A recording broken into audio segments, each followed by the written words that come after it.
This special meeting of the Township Council is called to order.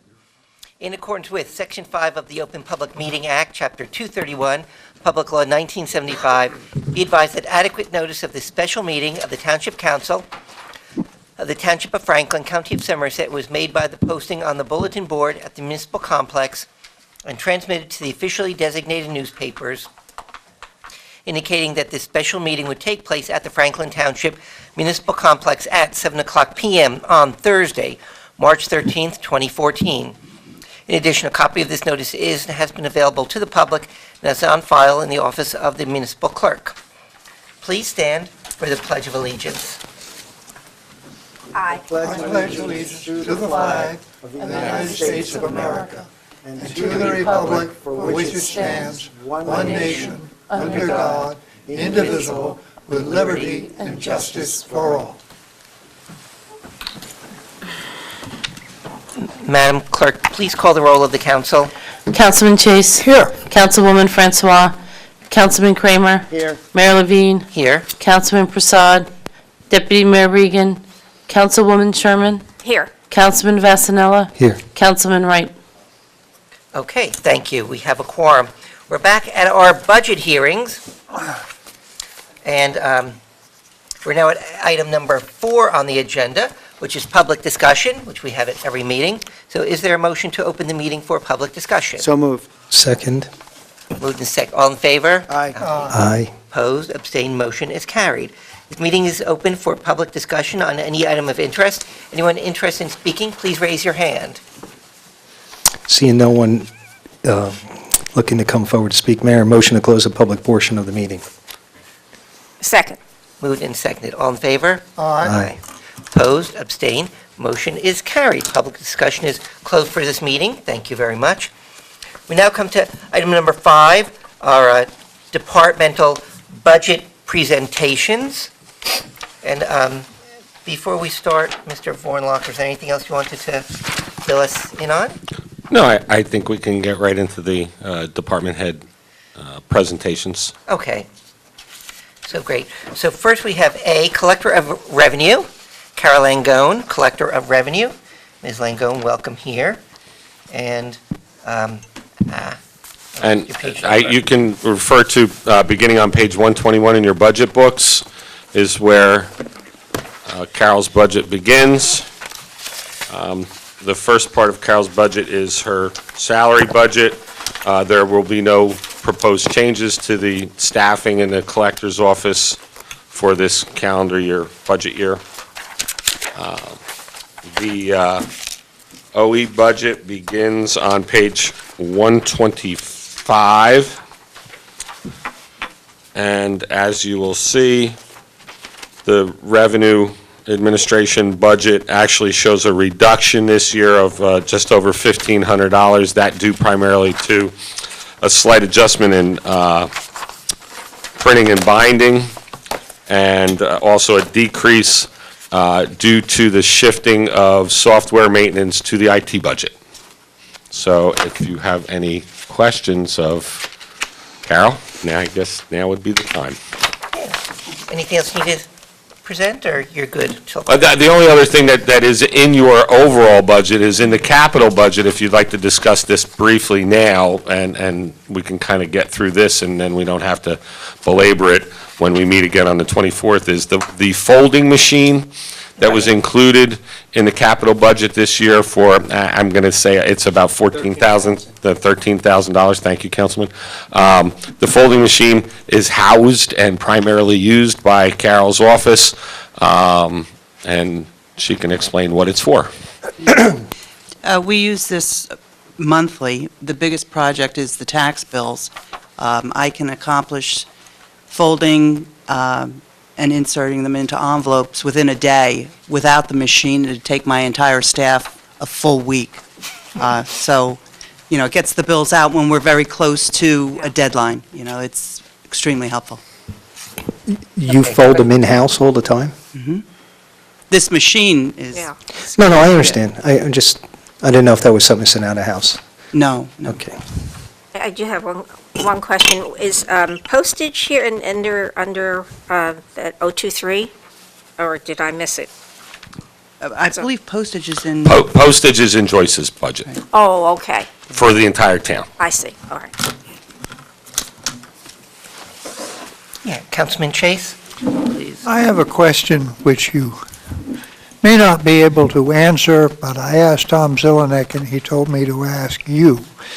You know, we had this situation where the largest water meters on the large users were being misread. That was a question of where the decimal place was, and this has been caught and corrected. Do you have any idea how much our water receipts have increased due to correction of this error? offhand, I don't have the dollar amount. I mean, it's only a small handful of properties. It would be easy enough for me to get you that figure. Yeah, well, I'm just interested because to know whether it makes a significant difference to our water budget. I know it's only a few properties, but big ones. House Foods, I'll bet. Nope, that was not one. If it was, that would be a really big one. Yeah. Our biggest user. Okay, well, I just, And we can keep certainly get that number, and I'm just as curious as you, so Carol will run the numbers for that and see what the increase would be on the billings on the quarterly bills. yeah, because I might be able to have it for you tomorrow for the Public Works Committee meeting. Yeah, I just figure it'll make a difference towards looking forward on the water Sure. department. And actually, one of the topics on the agenda for Public Works tomorrow is a report on the leakage report from our water engineer, so that would kind of Good. go hand in hand. Good. Mayor? Okay, there's Councilman Vasanella? I just was wondering if the 480 third-party tax liens that you processed, is that much higher or lower than what it's averaged the last 4 or 5 years? It's higher, but luckily I'm still selling them all to third parties rather than the township acquiring them. So, but it's So on we're getting it's on the our- increase? Hmm? It's on the increase, the Yeah. amount of the third-party liens? Yeah. But that increase doesn't take up much, it's not going to affect your staffing or need for any more time? No. Okay, but hopefully, hopefully it will go down for Right. everybody's sake. Thank you. Okay. Others? And I guess we touched on the Capitol just now. So so we, and what I had said, as I said on Monday, if there were capital requests and the department head is here, we'll certainly talk about them, but then we can finish up with capital on the 24th as a whole. But when someone is here that has requested a capital item, and we'll have another one with the next group, with the assessor's office, there's a small capital request there, and then the police department and fire prevention tonight, and uniform construction code all have capital requests. So we'll touch on them with the individual department head, and then we can do it as a total discussion on Monday the 24th. Okay, Councilman Chase? There's one other thing. I remember that when not only the tax lien was sold on the Lorry Rubber site, but somebody actually purchased it after the fact, there was a certain amount of feeling of, oh, I wish we'd known, we should have hung on to that. I'm just, when you have a list of properties for sale, does that at least go by the manager? I think his antennae are When that first sensitive enough to pick No, up anything that's a very might good be question. And sensitive. the answer is and you're specifically speaking about the parcels that would be on the east side of Market Street that had the buildings on them. And that's when that first came to light, and that was prior to me becoming manager. But shortly after that occurred, I met with Carol, and we flagged all of the significant parcels and so if any of them come to tax sale, Carol notifies me that these lots, and I also in redevelopment areas, and that being Yeah, one that of them. too. And that's because that is one of the redevelopment areas as well. Yeah, So, yeah, yes, yeah. those are all flagged, and if any of those come available, I'm notified. Good. If the tax liens come up. Good.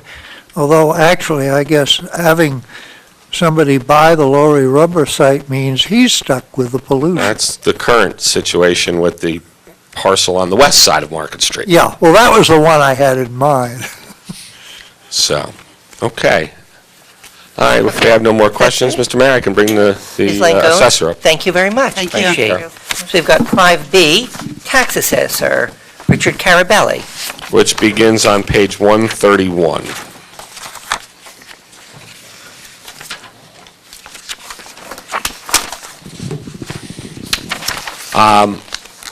The assessor's office salary budget includes the same amount of staffing that it included in 2013. There's been no request for additional staffing, and the OE budget reflects a $1,950 decrease in the OE budget. If you look at the cover page on page 136, you can see there's been primarily minor adjustments on each to reflect spending in the assessor's office. I'll let Mr. Carabelli explain or answer any questions. However, this budget is fairly flat from 2013, just like I said, a minor reduction. There's also a small capital request that comes out of the assessor's office. I'll let Mr. Carabelli explain the handheld devices that he's requested that are included in the technology portion of the capital budget requests for 2014. So, Mr. Carabelli? Thank you. I guess starting with the first line item, postage and express charges, that's the fee that's associated with the mailing of the assessment notices each and every year in February. That's done through our computer service company, Vital Computer in Trenton.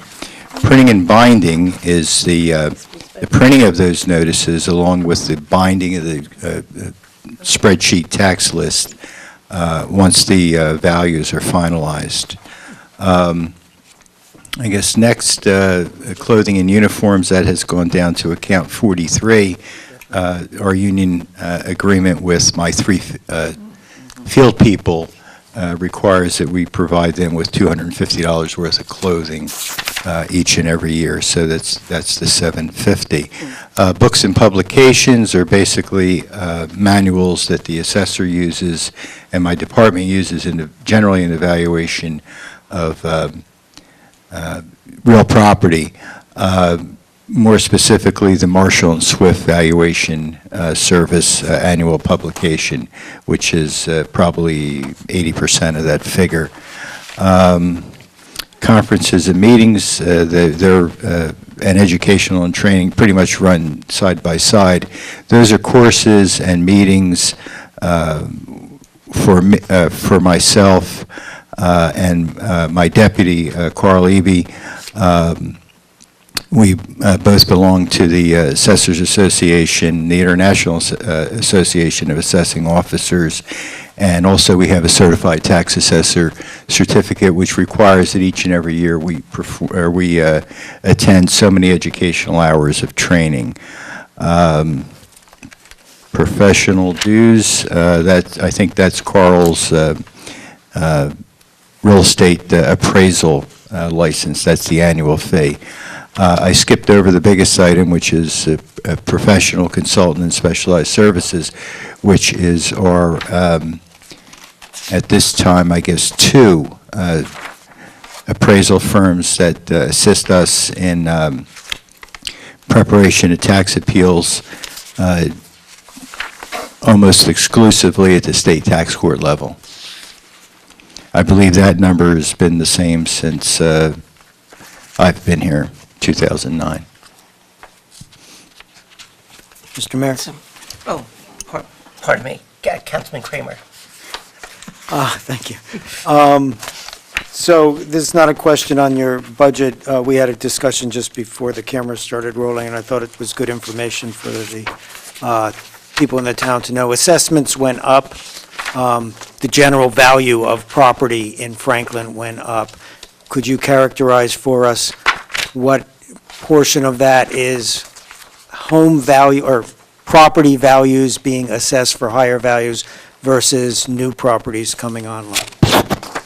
For the most part, the largest percentage of that increase in the net taxable value was due to new construction. Approximately 70 to 80% of the homes experienced no change in value. Some neighborhoods did appreciate, but most of the adjustments were a decline in value, but only to a small percentage of properties. So there's been somewhat of a general stabilization in values overall, if you just look globally throughout the township. But in answer to your question, Councilman, the increase in ratables was due largely to new construction, added and omitted assessments, and properties that got rolled back from farmland assessment to ratables. Okay, and you mentioned one commercial property specifically. Specifically, Morgan Stanley Data Center. They have a rather large facility. It was built with the intention of expanding over a period of time. I think their scope was, they told me at the time of construction, maybe 10 years or so they would build out the building. And as they finish off these pods and they go from basically large-scale, high-quality industrial space to data space, there's been, I guess, at least twice since I've been in the assessor, 2 substantial increases in value because of the conversion of that space or the growing into or filling out that space. Thank you. Yeah. Mr. Mayor. Okay, yes. Councilwoman Sherman? Two questions. Now I'm confused. Why do you have postage and express charges and he reports elsewhere? Is that what it No, is? So his is under the postage and express charges, but this is through Vital, which does our tax, is the computer in which, with the county, we have to pay for those tax cards to go out, the assessments. Okay. That, it's postage, but we're paying a company to do the process. So it's not, the postage that's budgeted in a General Services Administration budget is actually with the United States Postal Service. This is budgeted with the company that provides the service to send those cards out. So that's why it's separate. And I did have one other question. It's not a large amount of money. It's only $750, but what kind of clothing do we provide?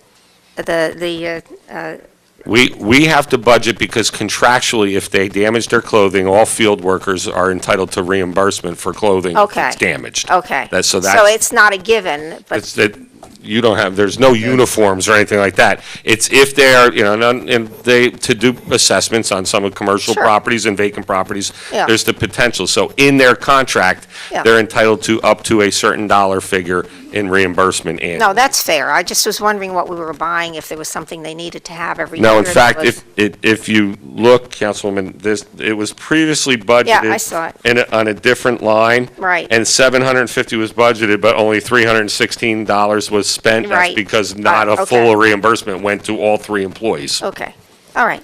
Thank you. It's never happened. I didn't think it has happened now. Okay. Councilman? Thanks. Oh, pardon me, go ahead. Oh, you're done? Oh, I am done, thank Okay. you. Councilman Chase? Yeah, in case their pants get ripped by a ferocious dog while conducting an assessment. It could happen. My impression from reading many of the tax appeal settlements that we pass on every council meeting is that the settlements are much more in line with the original assessment recently. In other words, we're losing less. Is this your opinion, and how much of this is your fine work and how much is better legal representation, maybe? Well, to be honest with you, Councilman, I would like to say that it's probably a combination of both, but I'm not sure that that's the case. Only because I was involved with the town in 2008 before I became the assessor. I was one of the consultants, and I'm sure council's familiar with the shift in ratables in 2009 from residential to commercial, which I believe at that time, as an outsider, was warranted. It wasn't, something that was just done haphazardly. It was a correction of assessments, and that's why we do annual reassessments. But one of the things that happened is it takes some time for the numbers to work themselves out. And I said at that time, and I believe it now, that hopefully in 13 and 14, these numbers would work themselves out. And working themselves out, the assessments are becoming more in line with the settlement numbers that you alluded to. So it's flushing the values, through a period of time, and working at it too. I mean, we do work at it. We try and resolve the cases with less, as little damage to the petitioner and the town. Try and find I always say, the least offensive way to settle the case. And that's done through the assessment office and our attorneys. And I think we're getting close to a point where we're going to see more stabilized numbers. Good. Okay, Councilman Vasanella? Yeah, I noticed in the beginning of your section here, that we have 231 farms in Franklin Township, I guess, that are 5 acres or over. And I'm sorry, I could reference the page, 131. Is it 131 or 130? 132, I'm sorry. Yeah, I was just, All lines of business. yeah. No, I was just curious, of all 231 of those farms, if I'm considered being farmed, or in other words, all 231 of those properties are farmland assessment? Councilman, I could tell you that they meet the requirements of the Farmland Assessment Act with respect to farming activity, minimum acreage, and minimum income. In August, we make sure that we get all the responses from anyone who was farm qualified in the previous year, and any new. I don't think we've picked up any new farms since I've been here. But in answer to your question, they are inspected. We do our best to. Yeah, I wasn't challenging that then any of them are May not be improperly getting their assessment. I was just surprised that we actually have 231, I'm going to call them working farms in Franklin Town. I find that to be absolutely wonderful. I guess it doesn't help our tax roll as much, but that, I am very happy to hear that. I just want to make sure it was correct and that actually 231 are considered really working farms. Yeah, it was 240 when I started in '09. So some of them have been We'll rolled. hold in the line. I hope they all stick around. Thank you. Okay. Just one question. Yeah, Councilman Prasad? As with commercial real estate and assessments, you do base it on income and revenues, et cetera. Is there anything you do with the farms as far as that is concerned, or? Farmland by. I mean, what's there to stop them from, not being a real farm and a sham farm as such? Well, there's a recent legislation before both the Assembly and Senate, as we speak, to change that, both the income requirements and the acreage to be farmed. Some people call 5 acres a sham. Right. I've seen farms, not in Franklin, but 100 acres with 2 cows. But they meet the requirement, and they can't be denied. Okay. So I don't know if that answers your question or not, but with respect to the assessed value, that's developed by Rutgers, I guess the Cook campus. They come out with a table every year, and it's based on the farming productivity of the soils, which is by statute. So it's the Garden State, and that's what we have. No, but you have tree farms, you have horse farms. Right, and they all have to meet the requirements. They got to be a sort of a business of some sort where Well, they're producing something and they're, One would think so. Yeah. But the reality is that to comply with the statutes to get the farmland assessment does not require a great deal of income from crop yield. It is a rather liberal statute okay. that allows for the assessment to be given to the property, but as Mr. Carabelli said, it's a statutory, everything is set by statute, so therefore we have to comply with the assessment laws, and that's what we do. So you could have all kinds of gentlemen farmers out there. And we do. Okay. And we do. So that explains the 231. But of course, if those farms were converted into houses producing children in the school system, the tax impact on everybody else might be negative. I think a very good argument could be made that while we sacrifice with the farmland assessment, we gain from the open space and the benefits of that. It's and the- free and the open lack of space. development. It's free More open green, space. the better. Okay. Councilwoman Francois? I have a question. In previous years, we've had some difficulty going into the interior of the properties and doing reassessments. And I see you have 5,500, which is what we normally try to do every year. How is that going? Are you able to meet that metric? Oh, we have to meet it. It's not an option to maintain the reassessment program. So each and every year when I file the tax list, I have to send a certification to my immediate supervisor, who's the county tax administrator, that in fact our employees have inspected or attempted to inspect at least 25% of the line items, and then the other 75% have to be exterior inspections or drive-bys. But with the two new hires that we got right after the first of the year, last year we were able to knock that out much quicker. And the other thing we were able to do was catch up with the permits, and he added an omitted assessments, which added probably, I think it was 97 or 98,000. There's almost $100,000 in ads and omits additional, and that's primarily due to the fact that with the additional field inspectors, they were able to go into the construction office and find open permits, old open permits that were where work was completed, but the final was never called for, and we can then go out and do the assessment, increased assessment based on the whatever additional work was done on the property. So that was one of the benefits of the additional staff So that that we had helps. talked about Right. this time last year when we said if we add these two people, we'll be able to do those things. And in fact, it did add about $100,000 of ads and omits. That was my question. Thank you. Thought that's what you wanted to hear. Okay. We are current in terms of the market value of all our assessments, which is great. Well, we filed our tax list at the end of January. Right. After what I hope was a successful reassessment with values as of October 1 of 2013. So, in answer to your question, yes, we are current.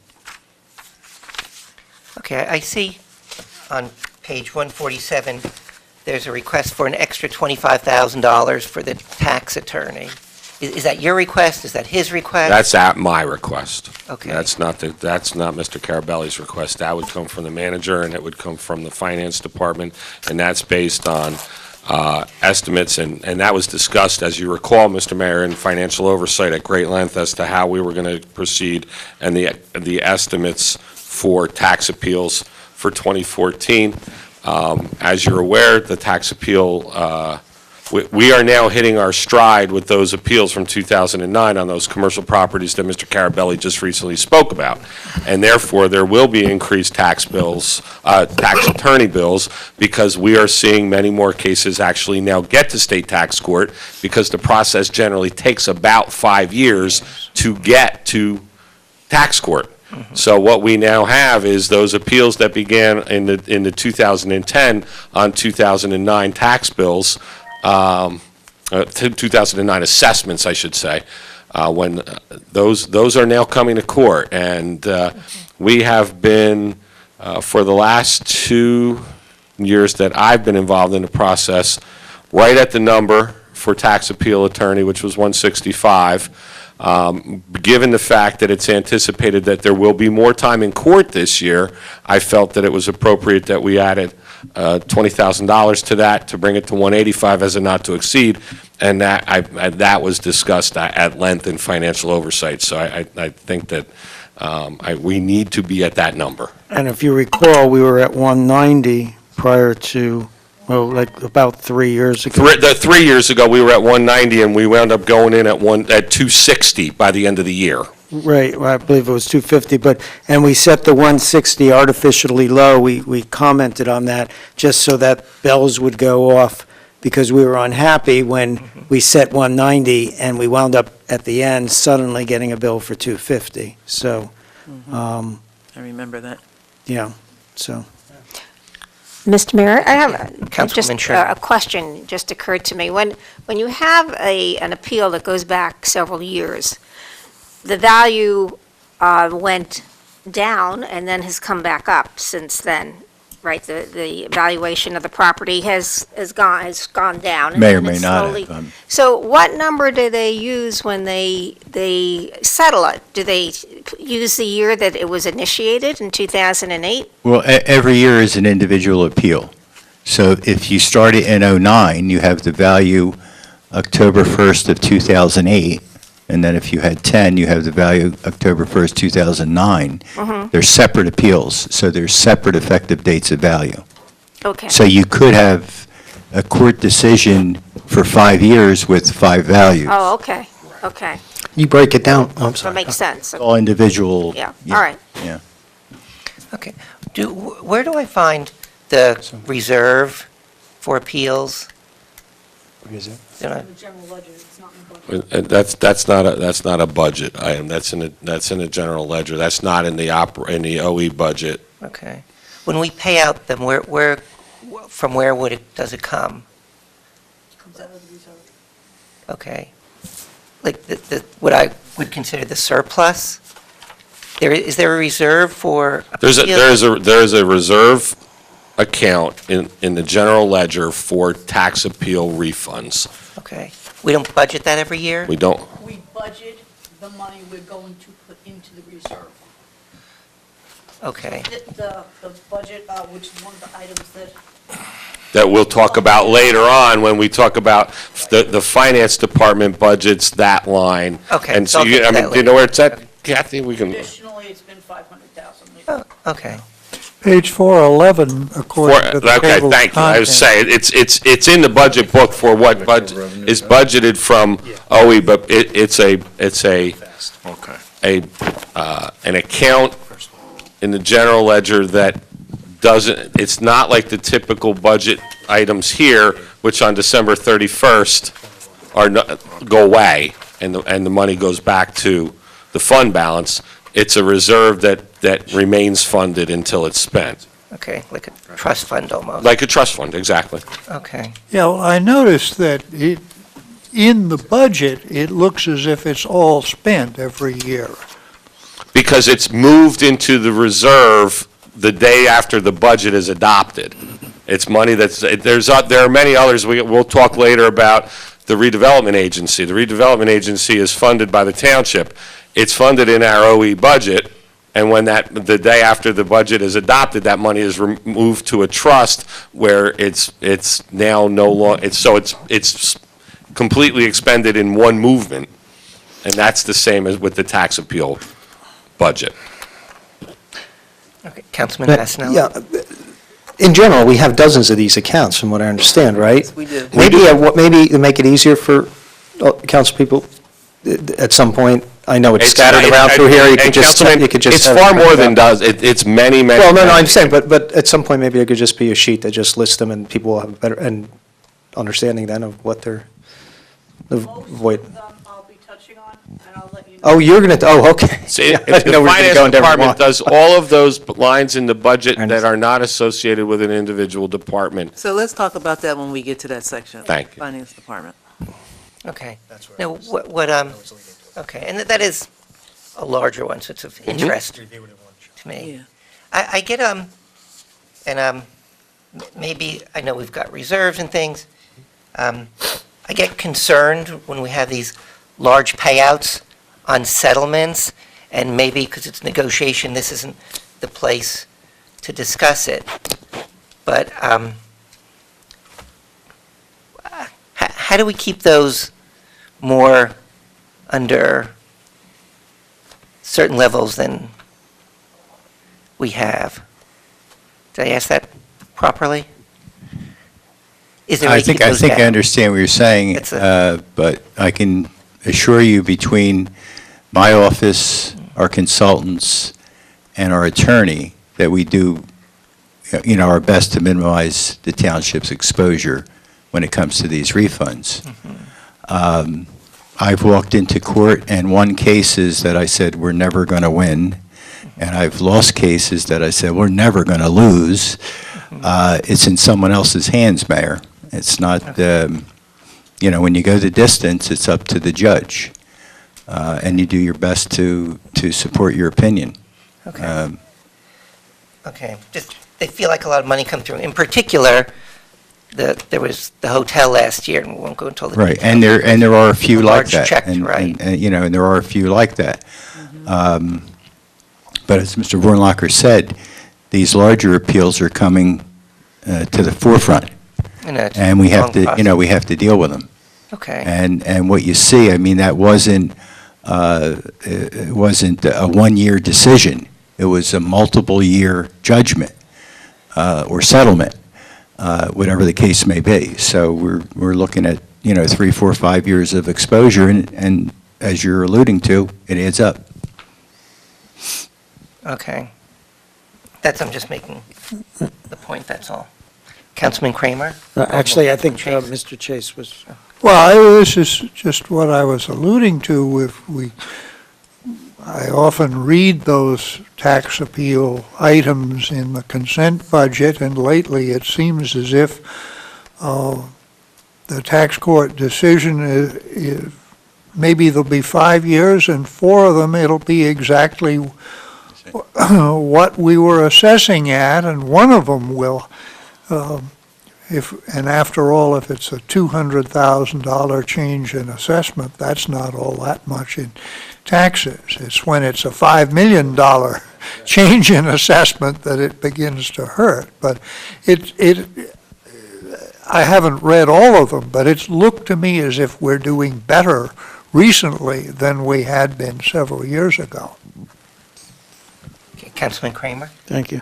I'm very much with the mayor on what he said. The hotel thing was that was hard for anyone to see when a $26 million hotel sells for $13 million. That took many people by surprise. And I know the answer to this. I know what I'm asking for is a very touchy subject, but is it ever done that council sets a direction for the tax assessor? I believe in the independence of a tax assessor, certainly on any individual property. We should never, ever get involved in individual property. But is there any kind of role for council to say, gee, we really don't want these penalties, not penalties, these assessments to come down? And I realize, I see the manager kind of squirming there. Can I cut you off right there? The tax assessor assesses properties according to law. Yeah.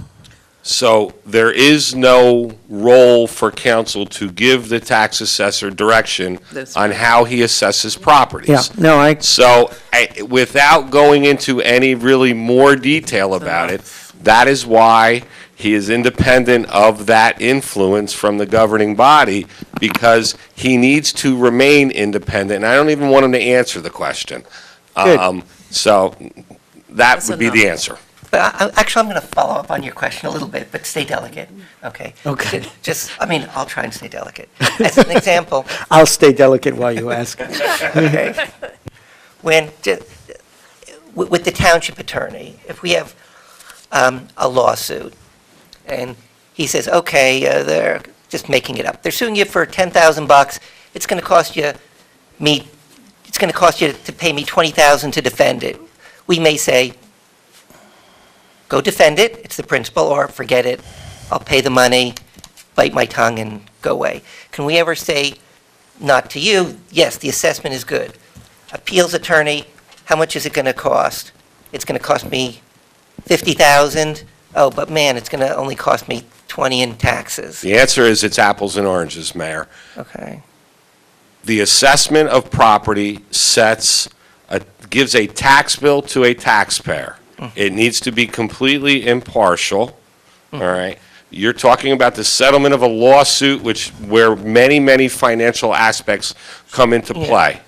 And there's an exposure that a township council can set a limit at and say, we don't want to exceed this, settle or not settle, take it to court. In this particular case, there is an assessment that's done on a property, and that assessment is done according to a process that's been deemed fair by Sure, okay. the courts, and we follow those procedures. And if there's someone who feels that they are being aggrieved and they're being unfairly assessed, there's a process to take it to court. We make efforts to settle those cases. If they can't be settled, they go to a tax court.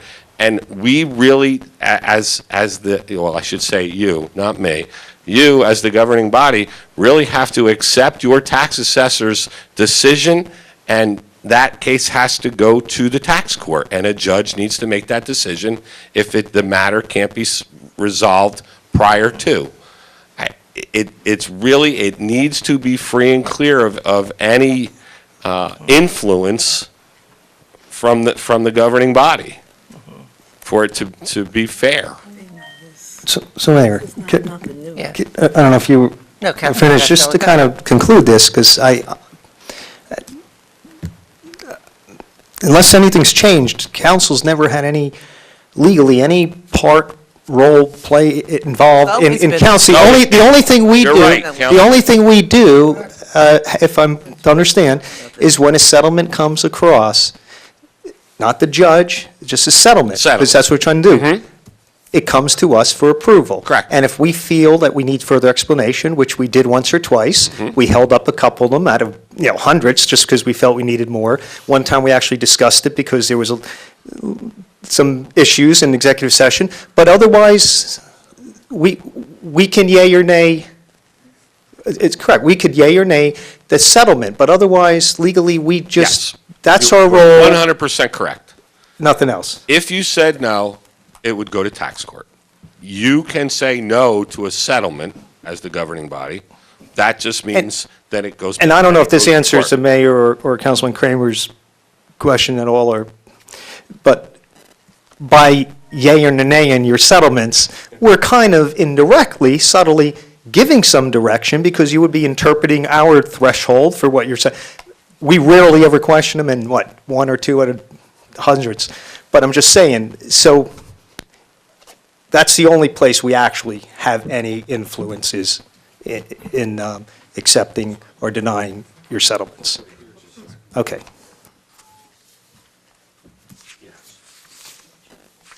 Okay, and, right, and I guess also we do set the attorney's budget also, so if he exceeded the. Oh, You yeah. do set the attorney budget, absolutely. I'm- Okay.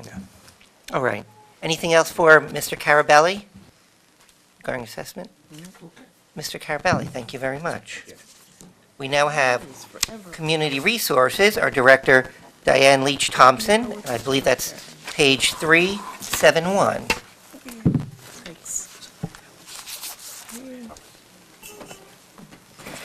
Okay, community resources. 371, Mayor, right, 371 is the salary budget. There's no request for additional staffing in community resources this year. And the OE budget begins on, the cover page is 376. It's a $20,044 budget, showing an increase of $578.48. And I can certainly let Diane explain any questions that you might have. There has been some shifting. As you look at Diane's OE cover sheet, you'll see that there have been some additional lines, as I've spoken about previously with other departments. There's been some shifting of money just within her budget to show a more accurate spending rather than lump sum spending as it used to be, and just a lot of money in one line. It's been broken out into individual lines to be more specific this year.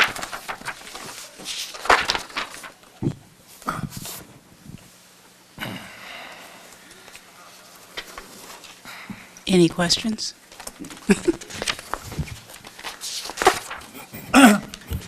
So one general question, which I just learned recently, pardon me, one general question, which I just learned recently. Your office doesn't handle families with children? No. Okay, wasn't aware. All right. And I should have said this, community resources' primary function is general assistance, welfare for adults, and the adults with children are handled by Somerset County, social services. We're just adults, the county is adults with children. Single adults, Single and married. and I'm saying single and married. adults and married adults with no children. Yeah, 18 and older. Okay, thank you. Councilman Chase? What is that new item, activities, $8,900? Is that a consolidation of other things? And what happened to the Thanksgiving dinner? That line 62, Councilman Chase, to which you're referring? Yeah. That's just a reallocation of the spending in the proper lines where it belongs. It includes all, and the $8,900 are all things that are programs that Diane runs, like the one that you just spoke of, consolidated into a more appropriate description, which would be activities, program food and supplies, and program equipment, all of which used to be lumped together. If you look at 2013's budget, line 029, the line was budgeted at $16,000. It's only budgeted this year at $5,500. Most of that is what went down into the program activities. So instead of seeing other contractual services, the lines 062, 63, and 64 literally show you the monies that are going directly to programmatic activities as opposed to, say, running the department. So it's a more proper allocation of the budget where it belongs, but not a net increase. As you see, the net increase to the whole budget is about $500. Okay. So things like the Thanksgiving dinner are included in activities? Yes. Mayor? Okay, Councilman Basnella, then Councilwoman Francois. I'm not trying to nitpick, just for clarification, you mentioned before that you handle adults, but would it be correct to say that some of the services you provide, or the amount of services you provide, can be affected or increased by the amount of children? In other words, are there certain more, do you have any services available relevant to Not somebody under- with not children under- qualifying? No, not under welfare, no. We only handle single adults and married adults, or couples. Okay, and just one other item. The only question I had in general for you was, last year, we, I believe, provided an additional part-time worker. And I don't think there was a lot of controversy about it, but there was questions about, what they would do and the goals and how that was so important to you, for you to be able to service, I think, a few dozen families that otherwise would have been falling behind. So if you can, now or when others are finished with their questions, to me, that was the one item that I was curious about how it worked out. I'm glad you asked that. The advantage is, we've been able to case manage time to assist clients with housing needs, Social Security applications, referrals for additional assistance, medical needs, things like that. We've also been able to do additional research for community services, manage files, timely file back and assembly of new files, ability to manage paperwork, follow up with Social Security applications, Med-1 paperwork, job search, and housing search forms. We've been able to create more efficient systems and ability to provide additional workshops and information sessions, increase diversity of skills and resources, and the additional staff to manage day-to-day workload across the department. With that one extra person, we've been able to do that. Okay, thank you. Okay. Okay. Councilwoman Francois? And then, And then I just have a quick question. Councilwoman. I was actually going to ask the same question. Oh, okay. Councilman Basanella asked, but I'll piggyback on that. sorry. Have you seen your caseload increase? And No, has that well, the reason, part-time no. person helped out with that? Our caseload has not increased, but we've been talking about that for about a week. And we think the reason is because normally during the winter, we do have a large flux of clients.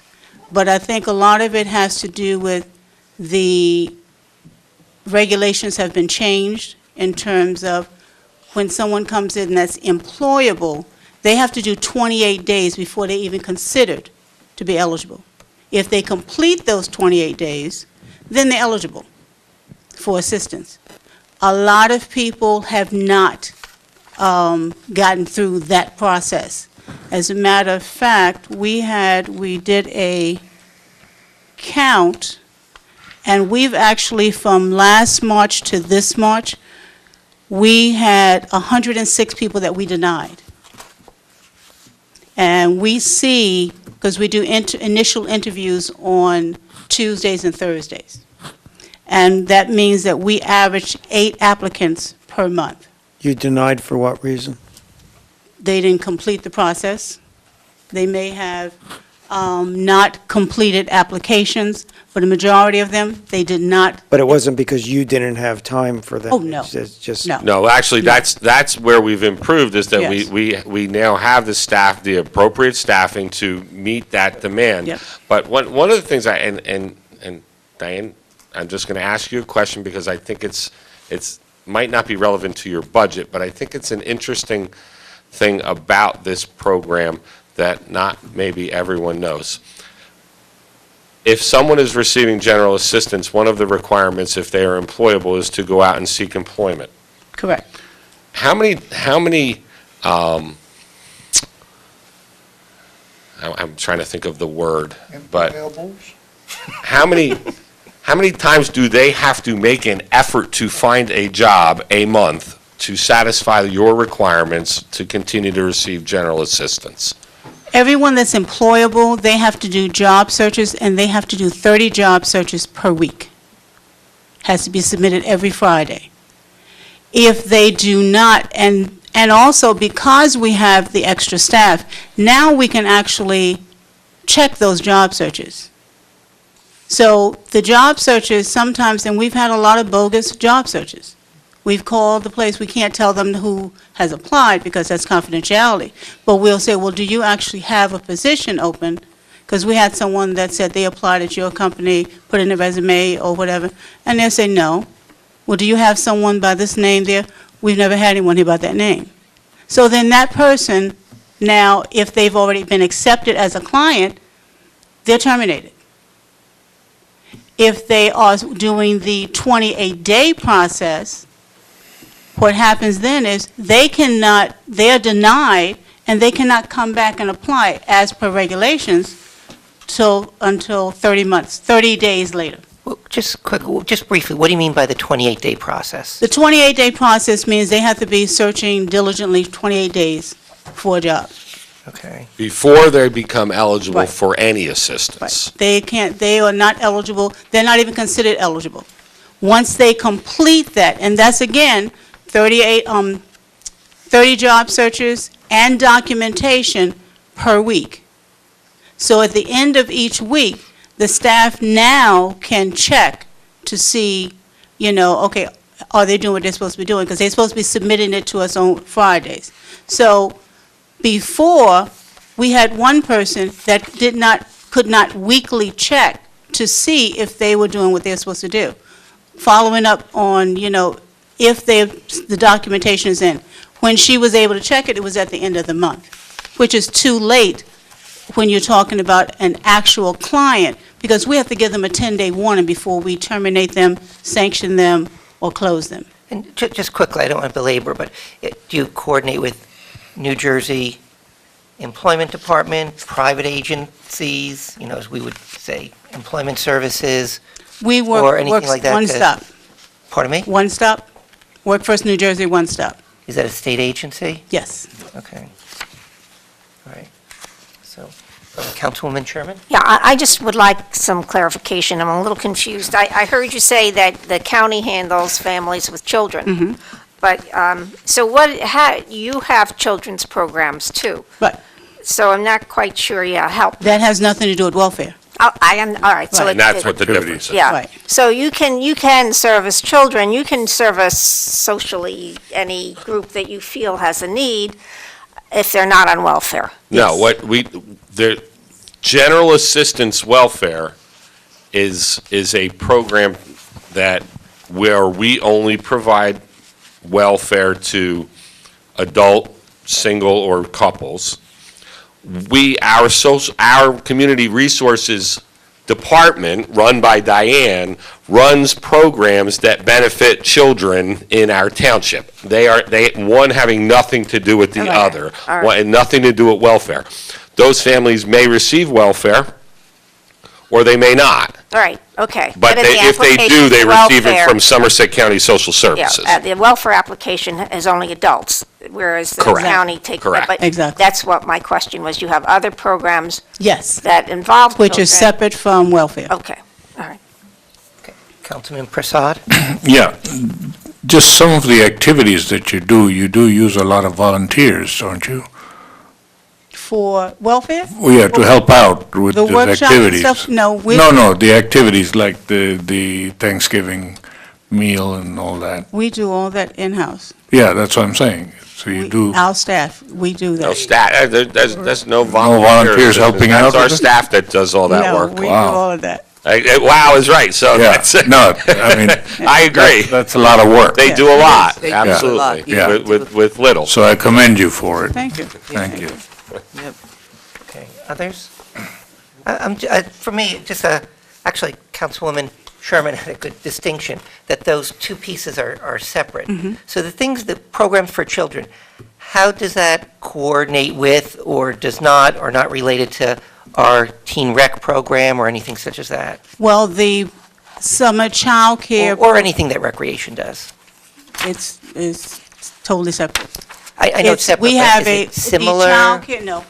The child care program is a child care program for single parents. The way it was started became available because we have a working single parent group. And what happened was, because they weren't making enough, they were like in the middle. They were making too much because they could not get welfare Used to be, from county. used to be. And they weren't making enough to provide childcare for their children. Okay, So that's how that came about years ago, all right. So are we providing childcare on a consistent basis? during the summer, Okay. only during the summer. Okay. Is that funded by us, by outside? How's They that- pay, Yeah. it comes from them. The parents pay, it's self-funding, What basically? comes from, the budget is our busing, the cost of the bus for trips. That's us, Mhm. the busing? Okay. Okay, But their fees pay for everything else. okay. I'm with you. All right, anything else for Ms. Leach Thompson? Okay. Thank you for Thank you, being Diane. here. Next, we have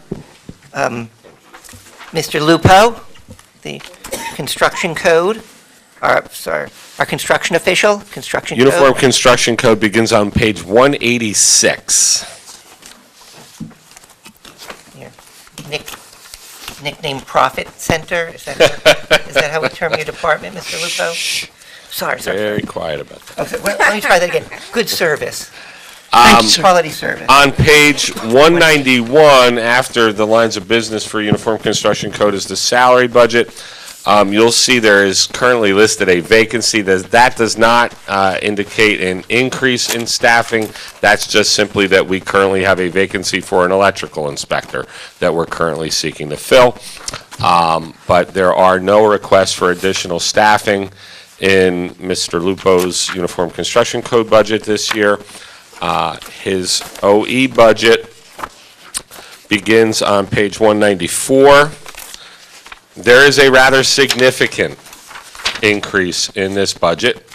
I will certainly let Mr. Lupo explain his budget, but I would just like to say that this budget shows about a $201,000 increase. 200,000 of that is something that I spoke about early on Monday as significant increases in this year's budget over last year's budget. $200,000 is being included in Mr. Lupo's construction code budget for document imaging. That's a program that was started several years ago. It came to, well, I won't say a screeching halt, but it certainly came to a halt about 2 years ago due to an issue with the vendor that was currently doing our document imaging, and the fact that they were incorrectly indexed, and we had to stop doing new work so that the old work could be properly indexed. We are now in a position to begin that process again, and one of the major expenses is the imaging of large plans. In Mr. Lupo's office houses many of those large plans, which we're required to keep, I believe, forever. In some cases. In some cases. So therefore, there's a great advantage to having them imaged as opposed to maintaining the paper files. And the Uniform Construction Code Office, which is a self-funded, self-sustaining operation within the township, and also in some ways contributes to our fund balance, has an obligation from the Department of Community Affairs to spend money received in fees on Uniform Construction Code operations. That's what this $200,000 is.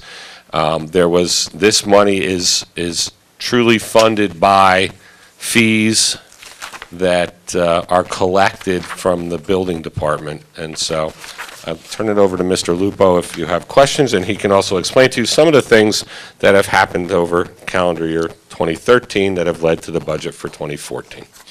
Well, first of all, for those of you that know me, this is going to be a blessing. I lost my voice. So I want to apologize. I will answer whatever I can when I'm going through it. Based on what Bob has just spoken about, the $200,000, $180,000 of which is actually going to be for document imaging, $20,000 of which we have asked to have transferred into our salary and wages. I want to use it for overtime. I made this request a number of years ago, and it was never done correctly, but the truth is that when we went through our files right now, I mean, aside from the fact that we currently have 3,000 files that aren't indexed correctly, 3,000 files is not pieces of paper. 3,000 files is translates to approximately 100,000 pieces of paper. We have files that have 1,000 records in them. And I was going through a couple of them one day. Truly, 600 of those records aren't needed in there. We should have purged all these files before we put them in cases and sent them out. We didn't. We're asking for that $20,000 to be able to go through these new files now, purge these new files. We paid a fortune for records we didn't need to have done. We have a retention schedule that we have to follow, and what I want to do is be able to go through that entire retention schedule, get rid of things that we don't need, keep things that we do need. I have actually proposed, we have people's files and we have people's prints from 20 years ago. What I'd like to do is contact possibly the owners of those buildings, and if they would like, we'll allow them to purchase those plans from us for what what it would have cost them to have them redone, but they can't even get them redone. So that would help fund part of what we're doing with that too, when we come up with it. I guess that answers that question on it. Like Bob said, we had a $201,000 increase, $200,000 of it goes towards that. We're showing just $1,640. I would like to mention that one of the other things we have done under line item 026 is we've picked up $6,000 because we're going to be now paying for spatial data logic for our part of spatial data logic, which was $16,000, and also for the copier for 2014 that's in our office. We're the ones that use it primarily, or at least 80% of it, along with planning and zoning. So it's fitting that it should come out of ours, because when I get audited it makes sense for me to be able to turn around and say, here's what my actual expenses were, real expenses were. This was a real expense. It's been shifted over, in my opinion, to the correct place on these boards. I'd be glad to answer questions. Councilman Kramer? Can you explain again the thing about people paying for a copy of their records? It's not a copy of the records, Councilman. We have, if you were to go upstairs above where we used to keep the ambulances, that whole upstairs is full of records. Owing to our retention schedules, probably 50 to 60% of those records do not any longer have to be retained by us. So we can take and we can destroy those records. I was making a suggestion that if I were to open up a record and see that it had Philip Kramer's name on it from his address, if I contacted you and said, Mr. Kramer, we have records that we no longer need. Would you like to purchase them from the township? That's all. That's all we're talking about. Just to be able to cull our records, that's all. We're going to be getting rid of our records, and in case, we have many people, that, especially commercial entities, that will come to us and say to us, do you happen to have the plans for when our building was built 30 years ago? We don't have to keep them anymore. I'm suggesting that we offer them to the businesses that have them. That's all. I'm not sure about charging them for something we're going to throw. We have the option, and Councilman, of just destroying them, that's all. It's not a problem. Well, yeah, this is an offline conversation. Okay. Yeah, just related to that, and I don't have an opinion on charging or not, but I've seen in my field accountants saying, okay, your records are 7 years old, I'm going to shred them unless you want to come get them. And I don't know if they charge them or not, that's what other people do, but I guess it's kind of similar. I think if you go to get old medical records, you pay. Yeah, I think there has to be some charge for your time and effort. It's going to cost us to. Yeah, otherwise throw them away. It's certainly, it's a discussion that we don't need to have here tonight, and it's something that as we move forward, it sounds like a good financial oversight committee discussion as to whether or not we want to charge a fee to release records to current owners on properties that we no longer need to retain.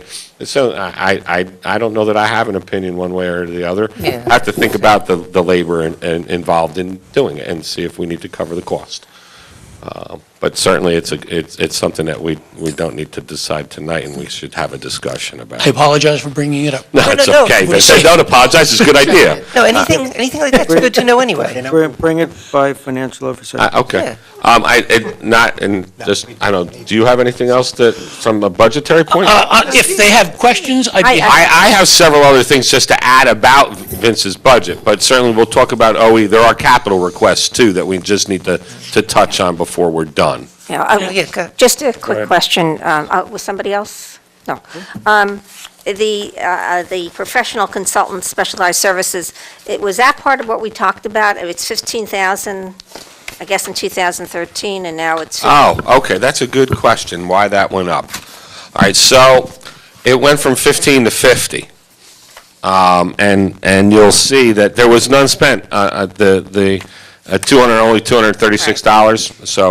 So why did we not spend any money and now we have to budget $50,000? Very good question. All right, so we have properties here in Franklin Township that unfortunately have come into states of disrepair, be it through fire. There are a couple identified properties that this year we may have to take action on. One in particular has had a neighbor come to council meetings and talk to all of you about, and that's a burnt-out townhouse off New Brunswick Road. We're budgeting the amount of money that we may need to deal with that particular property this year in the event that we have to take action, which is a real possibility, so that, and if we obviously have to have money in the budget to do that.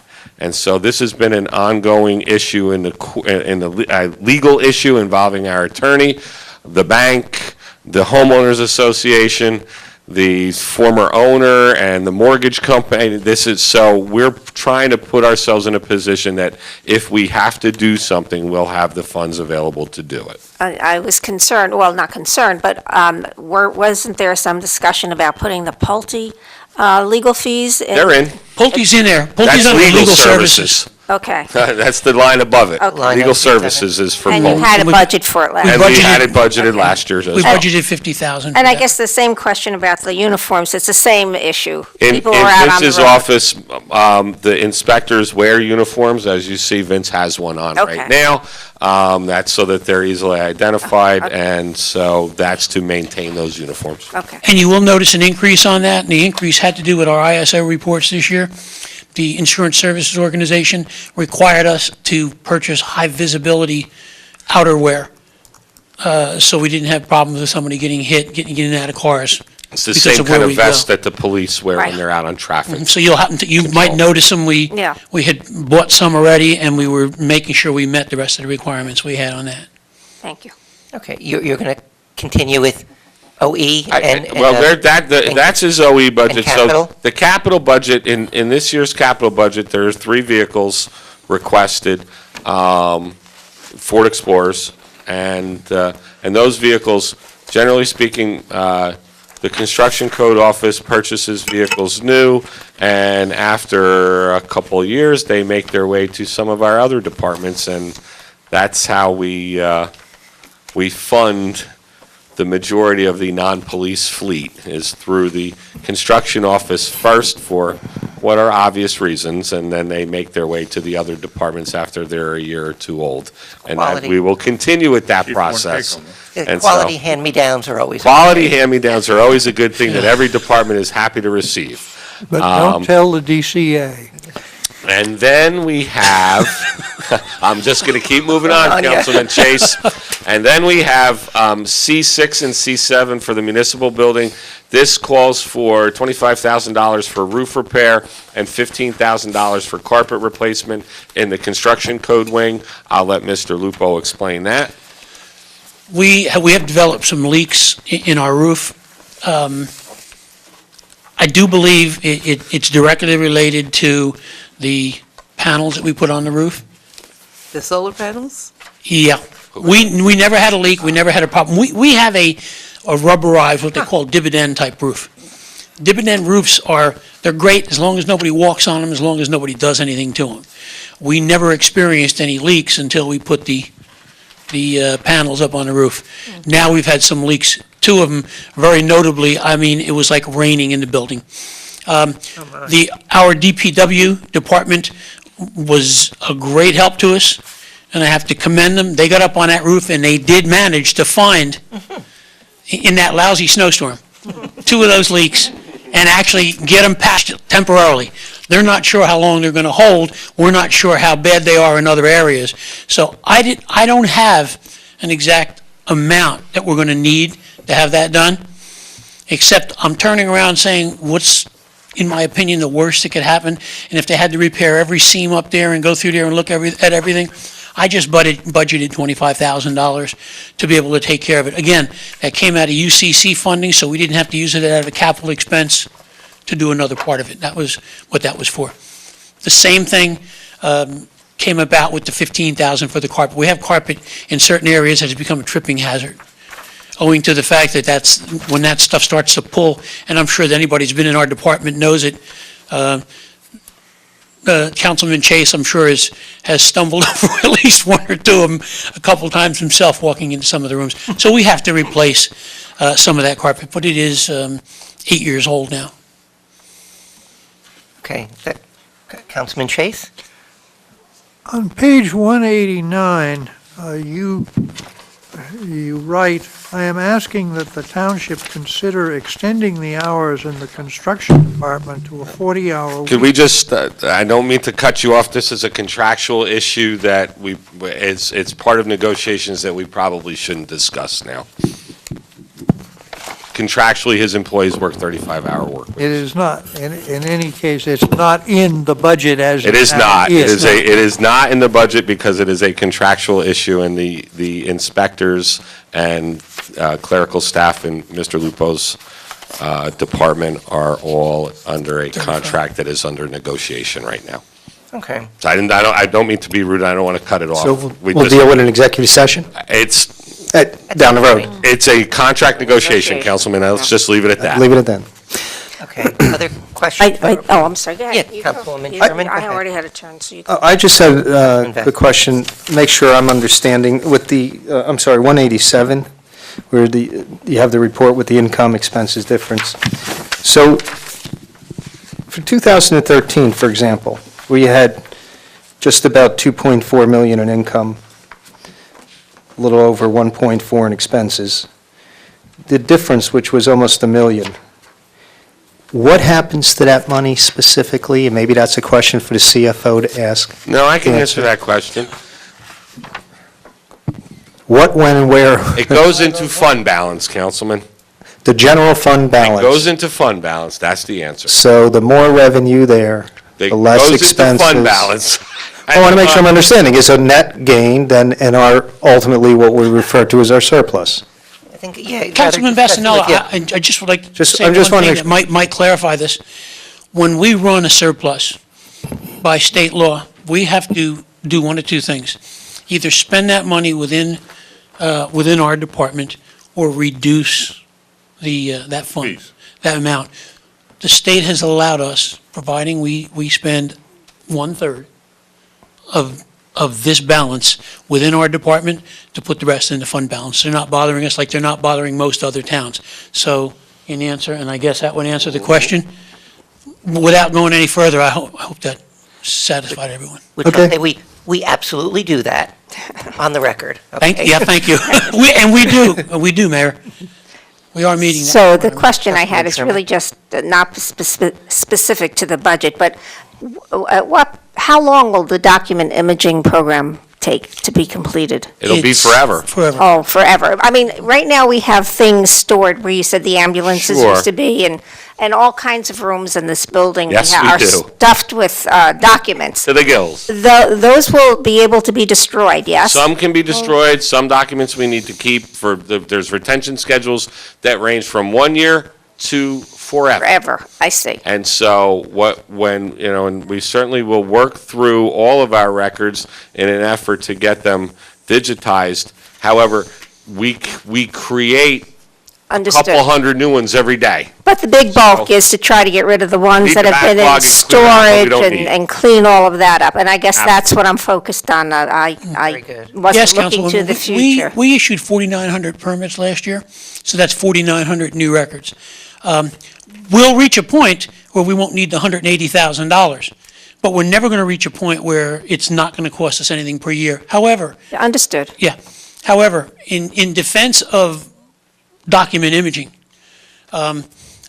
the increase in Oprah requests to our department has been just amazing. Everybody, because of new disclosure laws, we get calls from attorneys and we get requests on a daily basis. Everybody wants to see all these records. The cost, when we don't have these things digitized, Understood. is we're looking at an additional person. So when you're looking at additional person and you figure that person's, his or her salary Right. plus perks is 50,000 plus per year, Yeah. the digitizing will more than cover that. And one of the things that we always have to keep in mind, because while Vince's office has experienced that increase in Oprah requests, so have a lot of our other departments. This is a case where when people now buy homes or businesses, or buy buildings, they want to know the entire history. They want to know were permits received for the basement finish or the new bathroom or the pool in the backyard. So, and we are only allowed to charge the per copy cost of 5 cents per page.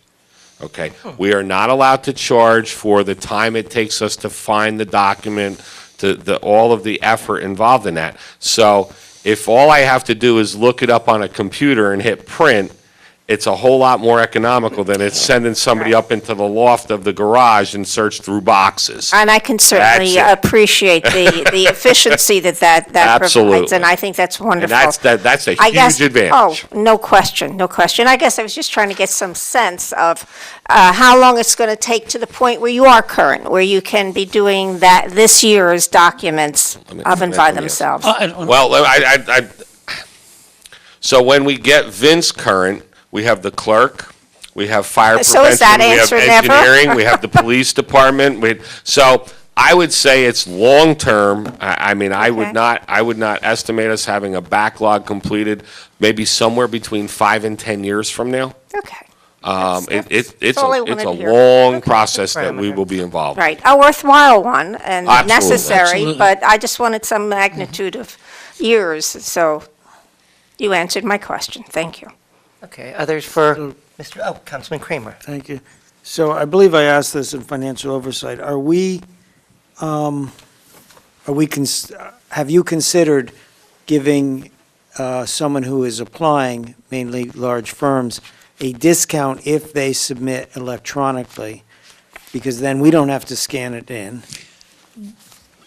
We have not talked about that yet, and the biggest problem that we currently have is electronic, the state is not ready, and state regulations are not ready for electronic plans coming in yet. That we have no method, currently have no approved method for signed and sealed plans. Now, it may be down the road, but I attend meetings in Trenton on a regular basis, and the argument's still ongoing. We can't get the signs. Well, but we could still say, submit your paper plans, and that costs $500 for that permit. We're talking large permits.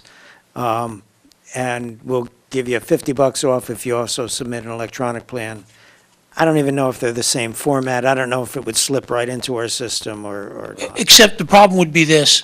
The problem is that while the state won't accept them electronically right now because of the seal issue, when we're digitizing, you can see the outline of the seal on them, Yep. and the state does allow that. Durham allows that. I got it.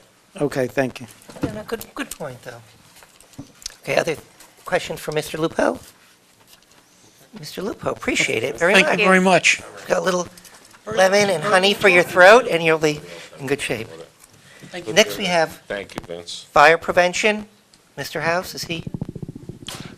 You know what? John is actually in a fire prevention meeting in the large conference room. you wanna So who comes up, planning and zoning? Mr. Healy, So do I see? Mr. Healy can come up. If someone could go get Mr. House.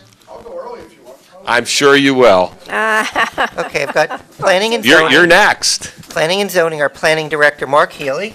And I've got us on page 171. 171, correct. Good evening.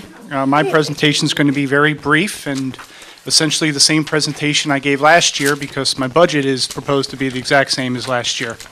The operational budget is $58,000 and change. As discussed last year, the vast majority of that is for the two attorneys for the planning board and the zoning board, which makes up about $50,000 of that, or makes up exactly $50,000 of that. And the rest of it is for various operational needs of the planning and zoning department. Most of that is educational requirements for when we get new board members, as well as ongoing professional educational requirements. Also, just on page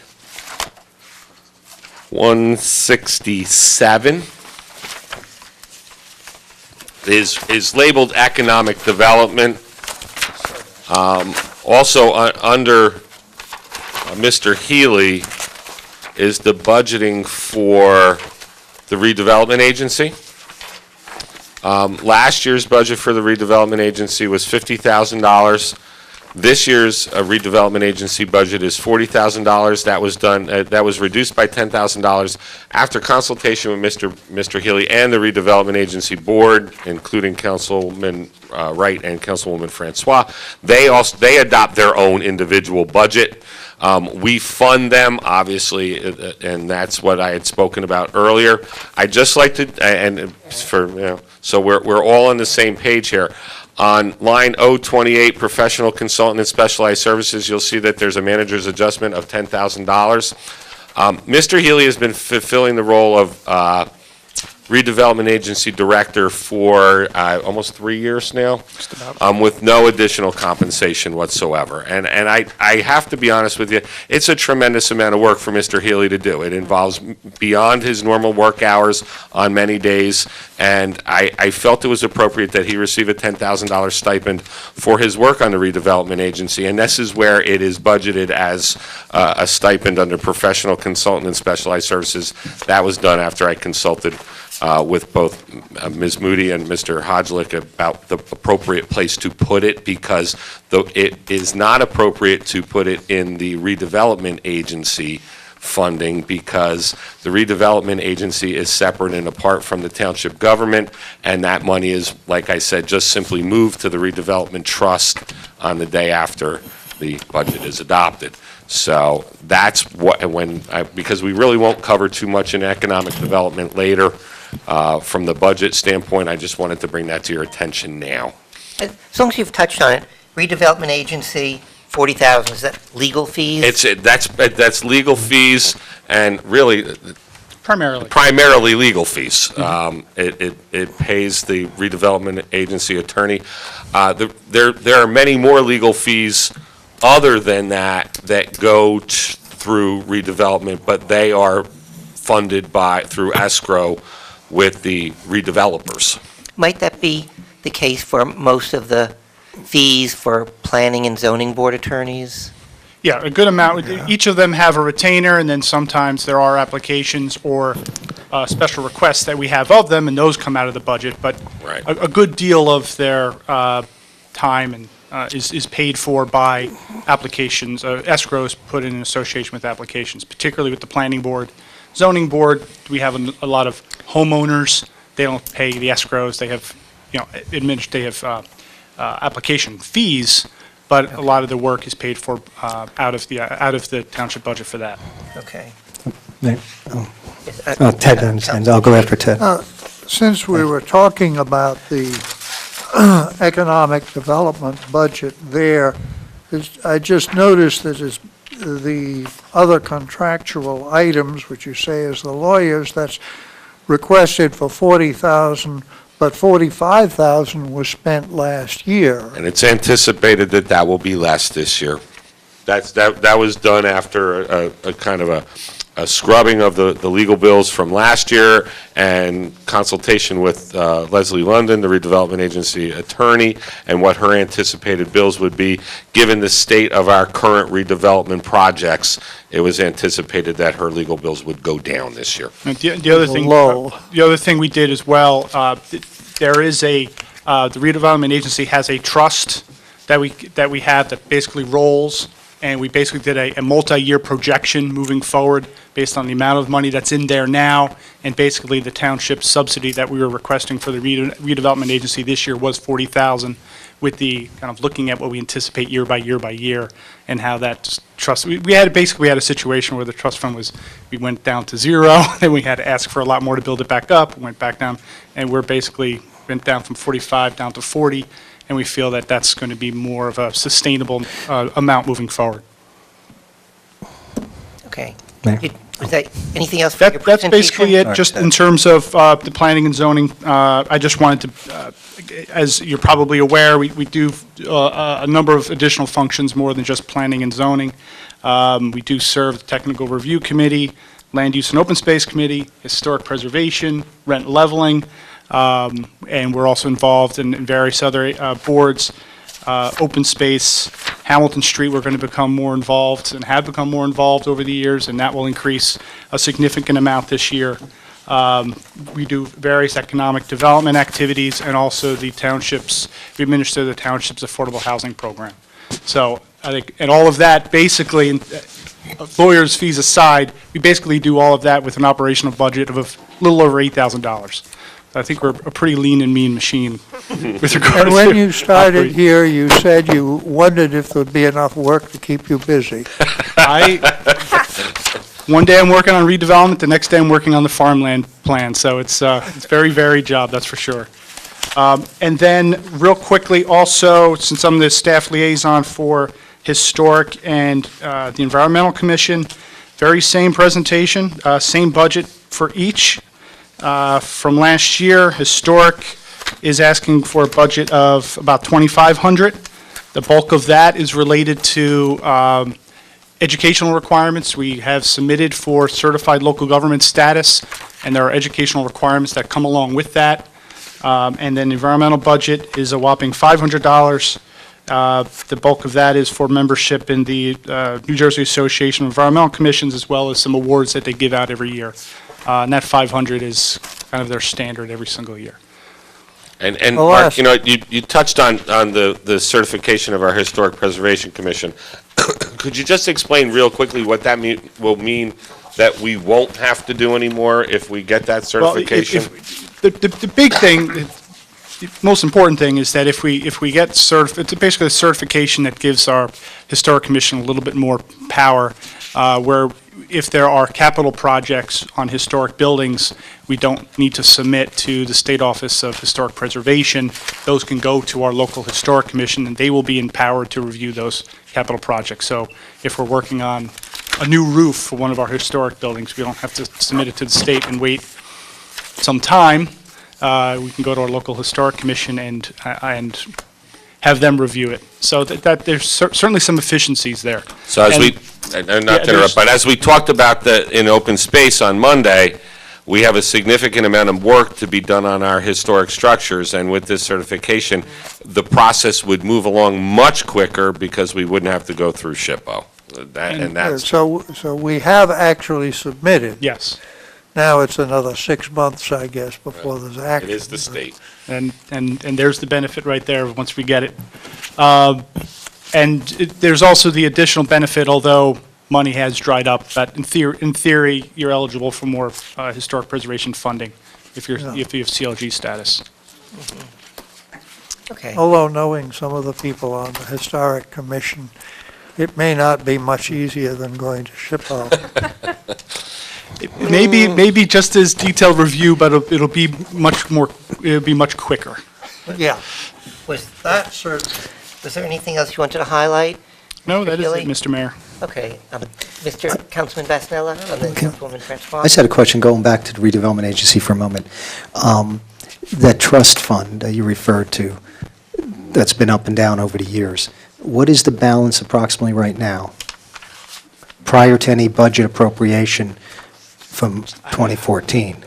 25. It's like $25,000. And is that, well, I imagine one of the sources of revenue for that is the $5,000 fee that the developers have paid in the past for... There's only one source, us, you. Okay, so... This budget. So over the years, when that $5,000 fee, that non-returnable fee that had accompany any redevelopment proposals, that money would have gone into that trust also, no?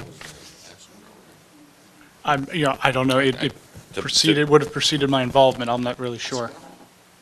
It goes into, that's what I thought, escrow. It went into the escrow account, which is not the trust account. So is that escrow account, what are the legal boundaries and how that escrow account could be used? My first question, and what is in that escrow account approximately? That escrow account fluctuates. To be honest with you, and when that escrow account runs low, and Leewood and RPM, the two redevelopers, are required to fund it. So I guess what I'm driving at, the only thing I'm questioning, I'm curious, is I thoroughly agree that beyond the required workload you usually carry, you put in the extra time, and we trust Manager Vornlocker's summary of that. But I'm just wondering, instead of $10,000 coming from ultimately what would be our taxpayers, that if there's any money, if it's legal, if the $10,000 per year stipend came out of the escrow account. It needs to come from our money. That's why I looked into that. And I've spoken with our financial consultant and our township attorney. It needs to come from our money. Okay.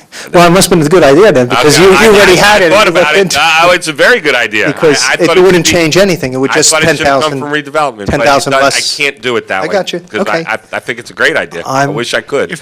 As And it also- heard before, trying to clean up all the quarters or dollars or 10,000, we can No, I'm with you. get away from the Question- public tax Is the levy. question about the escrow money that each of the redevelopers have to pay on an ongoing? Well, my question was just, I know we've been building some of the money over the years, and it's not a lot, but if it legally can be used, I'd rather see the developers and people involved paying, I don't want to call it your salary, but you Not know. part of the redevelopment agreements that we have with either Yeah, one of the that's- I understand. redevelopers. And I And that's understand- why we can't do it.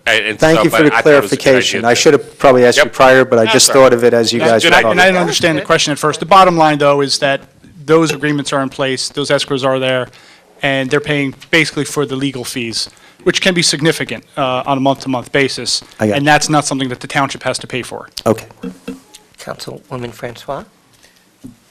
Just a comment, they're not going to pay for our executive director, basically, is what. No, I didn't know what the legalities were, Yeah. but if it was legal, they would be. I mean, he's serving as our executive director for the. Yeah, well, it's a cost to keep the agency So- afloat, I just figured. Yeah, but they don't pay for that. Okay. No, I totally understand. It was just, I was hope I just thought. to take 10,000 less off the Good question, I taxpayer. like that. Okay, I'm looking at page 174, you have on here, your department operational budget has been reduced over 50% since FY 2009. What attributed to that? That's a Well- big reduction. The repeated requests year by year to cut out as much as we can, basically. And we did that, and we've been living with the, getting by with the budget that we're requesting in 2012, 2013, and we're requesting the same amount this year. Okay. We've been able to operate under this amount. I mean, I think I basically said in 2012, no mas. Basically, this is about as low as we can go in order to operate. I said the same thing last year, and I'm basically saying the same thing this year. I don't think, and I think we had the discussion last year, and I believe the request was actually, one of the council members basically said, "Are you sure you could go?" We basically went back up to the That was last year. 58, and I'm confident that we can operate with that budget. Okay. Mark runs a Very very nice, efficient office. nice. He has very dedicated employees in his office, and they show that their abilities through things like being able to do more with less. Do This they was- get overtime? I don't think we pay very much overtime at all. In fact, I don't know that we've paid $1 of overtime in the last several years to his department. They are a very flexible, good group of people that Mark has working for them. And so he should be commended for that. Yes, yes. They don't have an over, as my CFO just said, they don't have an overtime budget. No. Oh, okay. And so, Okay. All right, other questions for Mr. Healy? Oh, pardon, were you finished? Well, I was No, go just right going to ahead. make I'm the sorry, comment go that Vince Dominic also comes to those redevelopment. he does, in Spends a lot of fact. time, too. He does in fact come to those, and so we will, as we move forward with the Hamilton Street Advisory Board and Vince Dominac's work there, there will be some additional compensation that comes towards Mr. Dominic for all of his work that we will have him do with Hamilton Street. Okay, good. That will mirror what I'm suggesting and recommending for Mr. Healy. Okay. And in terms of the working relationship, Vince basically assists me with the redevelopment agency. Likewise, I'll be assisting him on the Hamilton Street. Okay. Exactly. I know you guys Basically, tag team all the time. They tag team. Basically, we'll be working And they together will on do both this- efforts. Exactly. They're a dynamic duo. all They the time. are. They really are. And then so we Yeah. have a whole lot of work comes out of their office. Okay, other questions for Mr. Healy? Councilman Chase? I just wondered, you have the seminars and training item. I can remember, as a planning board member, going to training sessions, or I don't know whether that's quite the right word, but sessions over at the Middlesex County Fire Academy, actually. But that hasn't happened for a number of years. So you're just doing the minimum for new planning board members, or? That, I mean, with the budget cuts from a few years ago, I mean, together, conferences and meetings, education, training, together, there's a budget of $5,000. I can be honest and say that I haven't necessarily offered to the planning board and zoning board to pay for their attendance to non-mandatory, non-required sessions. I think maybe that's something that we could look at and see if there was a particular session that members wanted to go to. But with the budget cuts, we basically were trying to be very careful and limited to the ones that are just, only the ones that are absolutely required per the municipal land use law. But I think with $5,000 together, if there was a particular conference that members wanted to go to, I think this budget would be able to cover that. No. Okay, anything else? Oh, Mr. Healy, appreciate your Thanks. time. Thank you. Always thank you. So now we go to and back, sort of, to 5E, fire prevention. John House, our fire prevention director. I've got 273 on a page. Now, we kind of took you out of your meeting, Mr. House. Thank you. We just finished. Okay. Good. So, John's salary budget is page 275. Kind of a frequent theme here tonight. John is not requesting any additional personnel Thank you. in the fire prevention office this year. And his OE budget cover sheet is page 278. And I was going to say, I don't have a difference in here. There must be an error in the formula, but actually there is no difference. This is exactly to the dollar, the same budget dollar figure as it was in 2013. So there's zero change to John's OE budget. There is some shifting of funding in lines. You can see there are some differences on numbers, and that's primarily due again to the effort to be more specific in our budget lines. There is also three capital requests on your capital budget sheets. One for a pickup truck at $37,000 under vehicles, and one for mobile radios for vehicles at $9,000, and a portable radio for a new fire inspector for $5,000 under the technology section. So, John, I'll turn it over to you. Thank you, and good evening, council. In the past, I've created a report that looks like this is a number, about 15 pages. I did it again, but I'm going to email it to you, so you have it. Trying to save some trees and whatnot. What I handed you is just a 2-page sheet that just has the highlights of the 4 categories. You all know Andrew Bardo, our deputy director, also. In 2013, our revenue was the highest that it has ever been. I'm happy to report that. We increased approximately $40,000. I expect that trend to continue, maybe not quite as much each year, but as we're putting on more and more businesses and the town is growing, we should be increasing that. Our commercial inspections stayed about the same. I had expected that to increase in 2013, but we had 3 factors that affected our total numbers. I had a full-time inspector leave us, so we replaced him approximately 2 months later, but between the training and everything, we had some downtime there. We also had one of our part-time inspectors leave us. We tried to work it out with the other part-time inspector picking up the hours. That didn't work, and we're in the process right now of replacing that person. So, pardon me, you had 2 part-timers, but you don't have any part-timers now? No, I do have one part-timer here. Okay. that's still there. And one one that we're currently looking to replace. Okay. Replacing a full-timer and a part-timer. Yeah. I thought there was one part-timer, but I thought you said Replacing a he left. full-timer and a part-timer. No, we replaced, We have one part-time, that we wanted to try to get that one current part-time employee to increase their hours. Unfortunately, he was not able to do that. And we had the part-timer that left that we're looking to replace. correct. Okay, yeah. And then we did have, unfortunately, we had one member of our staff injure himself, and he was down for about 6 weeks. So we had these combination of things, and we still were able to maintain our inspections. Andrew and I are pretty happy with the rest of the staff picking up the slack and everything. But I expect next year to be reporting to you a significant increase in our number of inspections. Our housing inspections, that's the one area where we went down, and that was because we lost that part-time inspector. That's what they do. The part-timers do our housing. If I can interject, I'm sorry, just because it's right in front of me.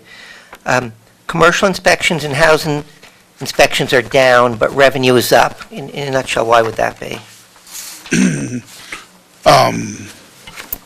The one thing you have to understand about revenue, some of it is based on the previous years. If we don't do the inspection in 2012, we can't bill them in 2013. Bill after the inspection. Well, if we don't, for whatever reason, if an inspection doesn't the get time. done, Yeah. we either have to make it up somehow early enough in the new year that we're going to inspect that business twice, or we have to forego billing, because we don't charge somebody for a service we didn't provide. So that's what it is. There's other sources of revenue in that revenue line too, other than inspection. Right. There's special event Microphone? inspection fees, so when there's an event. You want to talk on the mic?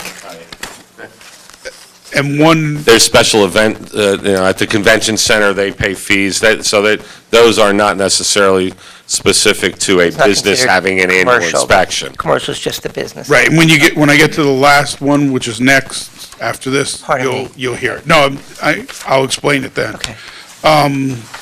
But housing, we've also reorganized in the department, so I think you're going to see our housing get to where it should be. And then the last area is the smoke detectors there. And if you look at that graph, you can see it picked up significantly. We had a 30% increase. That's where our fees for smoke detectors, we brought in revenue of almost $11,000 over the previous year. Closings are up. That's it, that's Sales. exactly what that's a direct reflection on closings, absolutely.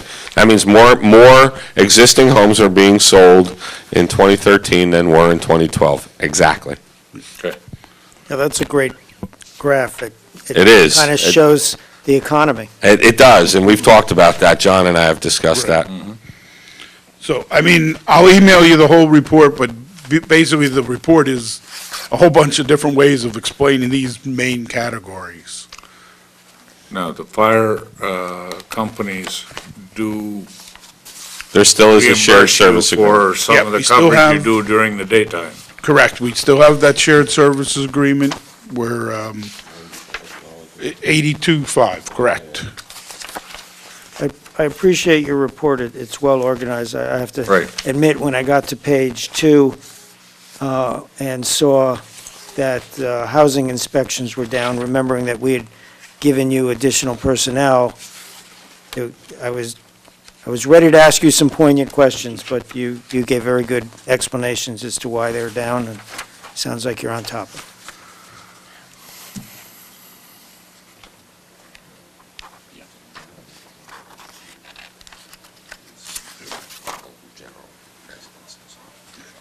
I just was confirming something that I thought. John, what is a housing inspection? Because it sounds like we're going out and inspecting houses, and that's not really what it means, but. When we go out and do housing inspections, we're doing all the multiple family dwellings. That's 3-family and above, the apartment complexes and everything. What we do is the common areas of these homes or these dwellings is done every single year. And then we physically are going inside the apartments once every 5 years. And when we go in, we're looking for all the fire code violations and things like that. And, unfortunately, we find a lot of hoarding in the apartments when we get in there. They've changed things, created additional bedrooms, things like that. So that's what we're doing. A lot of this goes to the property maintenance ordinance that we adopted a couple of years ago and things like that. So, and these are state mandated when, that's why John said 3 families or more. These are not the 2-family homes or single-family homes in town. These are all multifamily dwellings that, generally speaking, are rental units. And that's the importance of, given the fact that, unfortunately, landlords are not always what they should be. And it's very important that these inspections take place. So I just wanted to clarify, it's not that we're going out and inspecting everybody's home. Correct. Just so I get a good picture, let's say the 3-family home. You go, is also code going? Who else is? No. Just Code- you? Code, I think, is only going on possibly some of the complaint issues. Okay. We're going out You're going every year? every year to do the common areas. Okay. And even if you have a 3-family house and there may not be any, like, common hallway or whatever, we still have to go there because we have to get documentation that the landlord is testing the smoke detectors, the carbon monoxide, things, the fire extinguishers, all that. We have to still ensure is done every single year. And then, once every 5 years, it's a more in-depth inspection where we're going actually into the living units and checking the egress windows, things like that. In the larger complexes, the large apartment complexes, we're doing 1/5 of the living units every single year. So when you have 400 living units in there, we're going in and doing 60 of them every single year. So if other council members will indulge me, I'll ask some third ward questions. So Somerset Muse, the common areas for them would be their entryway and hallways? And they have some basements, they have Oh, laundry basement, rooms. Laundry room. And so that gets All inspected? the fire hydrants in the complex, they have to get documentation on that, and they have to provide, again, reports for all those, the smoke detectors, the carbon monoxide detectors, and make sure that they're all working. And then the apartments just north of them, right, so they don't have common area, or maybe they have laundry? They have that's some, common. yeah. Okay, And they all, some of them have the pool, right. the clubhouses. But you'll inspect every apartment? Once every 5 years, we're actually in every single apartment. We have a maintained list, so if somebody called us and said, when were you last in apartment 2B? We can go into our computer and say, we were there, 2 years ago, and the next time we're scheduled to go in there is 3 years from now. Excellent, thank you. I do have a, Councilwoman Sherman? Ward 2 question. Are these rentals only, or are they, for instance, the multi-level dwellings in Somerset Run that are owned? Okay, in Somerset Run, we inspect only the common areas of those, because those are owner occupied. Okay, so it's We're owned physically going versus into rentals. All of the hallway space, the basement, and we're making sure, again, that they're giving us all the documentation in your case, or, the case of Somerset. Or any of the adult Any of those adult communities, communities. really, Right, they're all with common saying areas. they have to give us documentation on the sprinkler system, the fire alarm system. Okay, but you don't go into each one of the... No, the only time we go into their unit is they would be under the sale, the smoke detector sales, because when they sell their unit in order to pass title, it's just like a single-family detached dwelling. They have to do that. Thank you. Okay. Did you have more overview? No. Did you hit your capital Well, I mentioned there's a pickup truck in John's budget this year, as well as fire radios for trucks, and another radio for the additional fire inspector that was brought on last year. Pardon me, Mr. House, did you say that you have more overview? I don't want to pull you away, okay. Are there questions? From Mr. House? Good job. All right, appreciate it very much. Thank you. Yeah. And Mr. Berardo, thank you also. Okay, and Where is now, he left? we Well, come down I to- guess the chief of police got tired of waiting, so Lieutenant Durham, you're more than welcome to come up and join us. So we've got our I don't know, maybe it has to be Captain Durham now. Acting Chief Durham? I don't know. Uh-oh. Oh, Hightailing I like that. Out of here, okay. Well, I'll do the manager's budget gonna while see we're how- waiting for What him. a good job she Make can him do wait. tap Is dancing. he right there? Well, he got called away for a phone call. Saw him when he got up, he was on the phone. Okay, you want to jump to your budget? Yeah, but he's fun to tease. We can, page 12. Because I don't think that my For budget... those watching, we enjoyed teasing our chief of police Oh, because just- he's so on the ball. Okay, here he You want- comes. you want- I was going to do mine, Chief. I was going to do mine. Okay, so we've got Police Department, Animal Control, Police Chief Larry Roberts, and Lieutenant Durham on page 221. I think Animal Control 248. Really, I see it. 221 is where we'll start with the police department. And I'm going to let the chief do his thing. Chief, I'll just Lieutenant, tell you that welcome. he's not requested any of the, this was the theme tonight. He has not requested any additional personnel for this year. In fact, his budget reflects a decrease of a full-time to a part-time position in the clerical. And the OE budget for the police department itself has remained relatively flat. It shows an increase of about $21,000 if I'm not, without looking at it, and he'll confirm that. And that includes now in this year's budget the $25,000 annual maintenance fee for pred poll. So while it shows a $21,000 increase, it actually it's about a $4,000 decrease from last year, plus the addition of pred poll, which I'll let him talk about being up online too. So Chief, yours. Thank you. Good evening, everybody. I would just like to start, it's not in your books, but I did some, unlike all the other years, I did some bullet points, so you don't have to read through anything, some highlights that were in there. I just want to start with calls for service for the year were up in every aspect of the town, whether it was traffic, major crimes, just calls for service were up. But I would like to say that overall, I'm very pleased with the department because we received numerous letters on the professionalism of all the officers. When it comes to tickets, they really stepped it up. I asked them to step it up this year, and we wrote 3,217 more tickets than we did the previous year.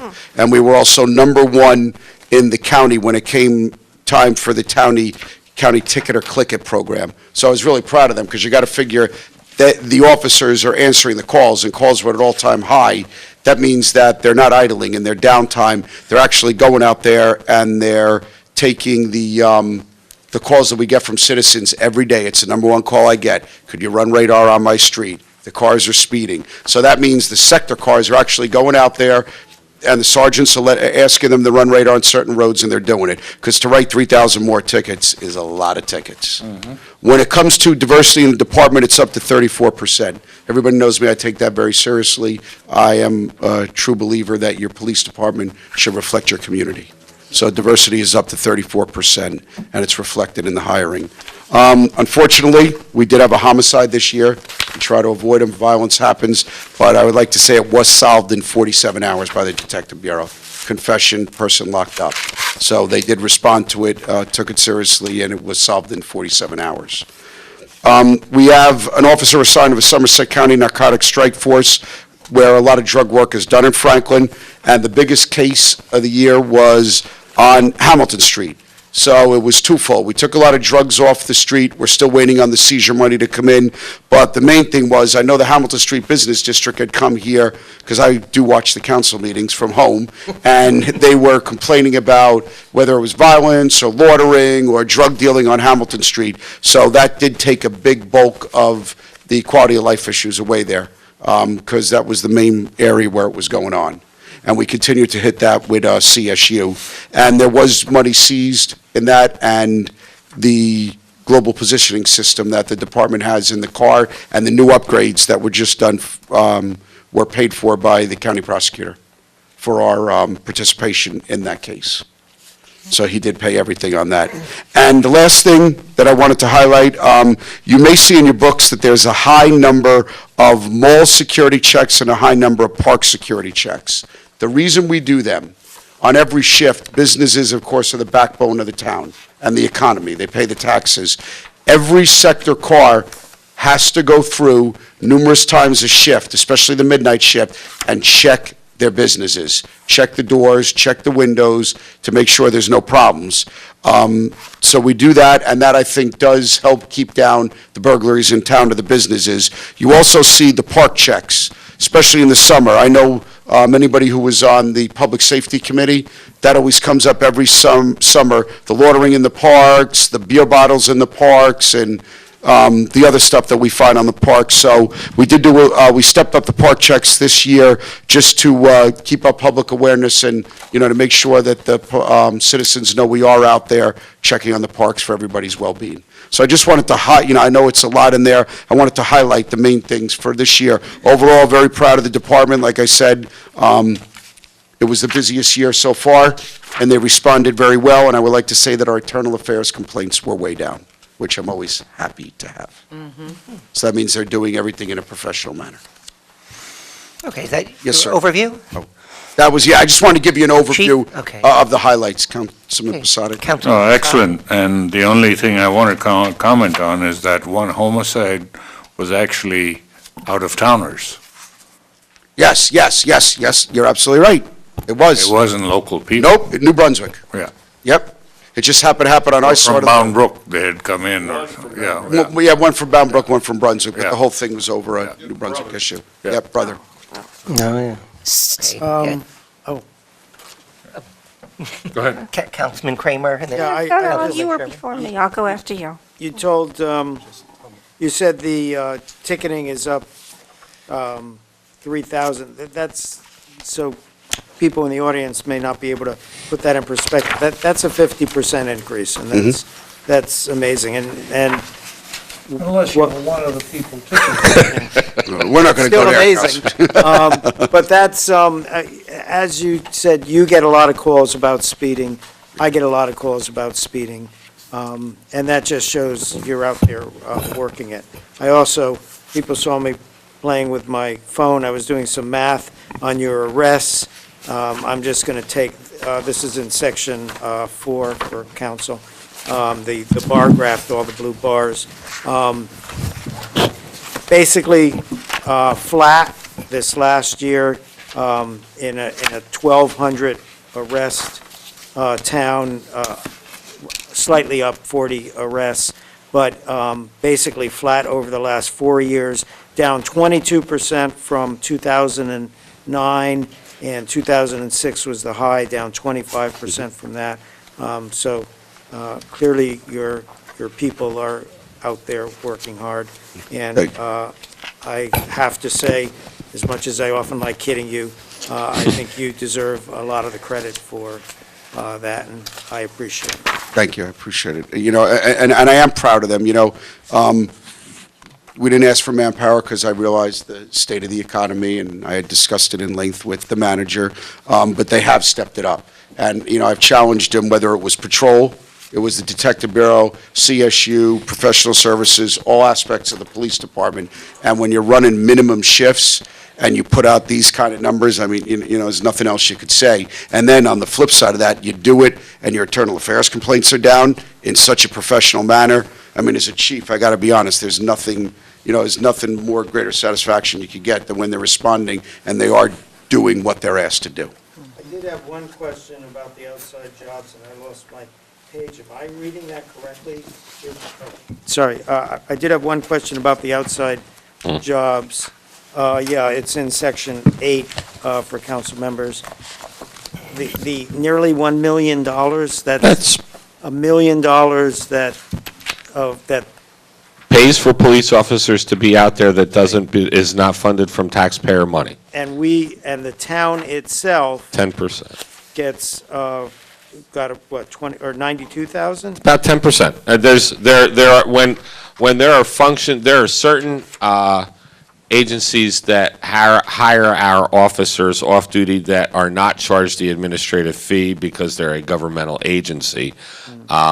We collect 10% for administrative fees to cover the cost of processing and billing and finance and all the things that go along with that particular function. So yes, it shows a revenue of this year about $100,000. And just for the general public watching, because I am asked occasionally, money that's made in outside jobs does not affect an officer's pension. No, absolutely not. No, and I would like to add,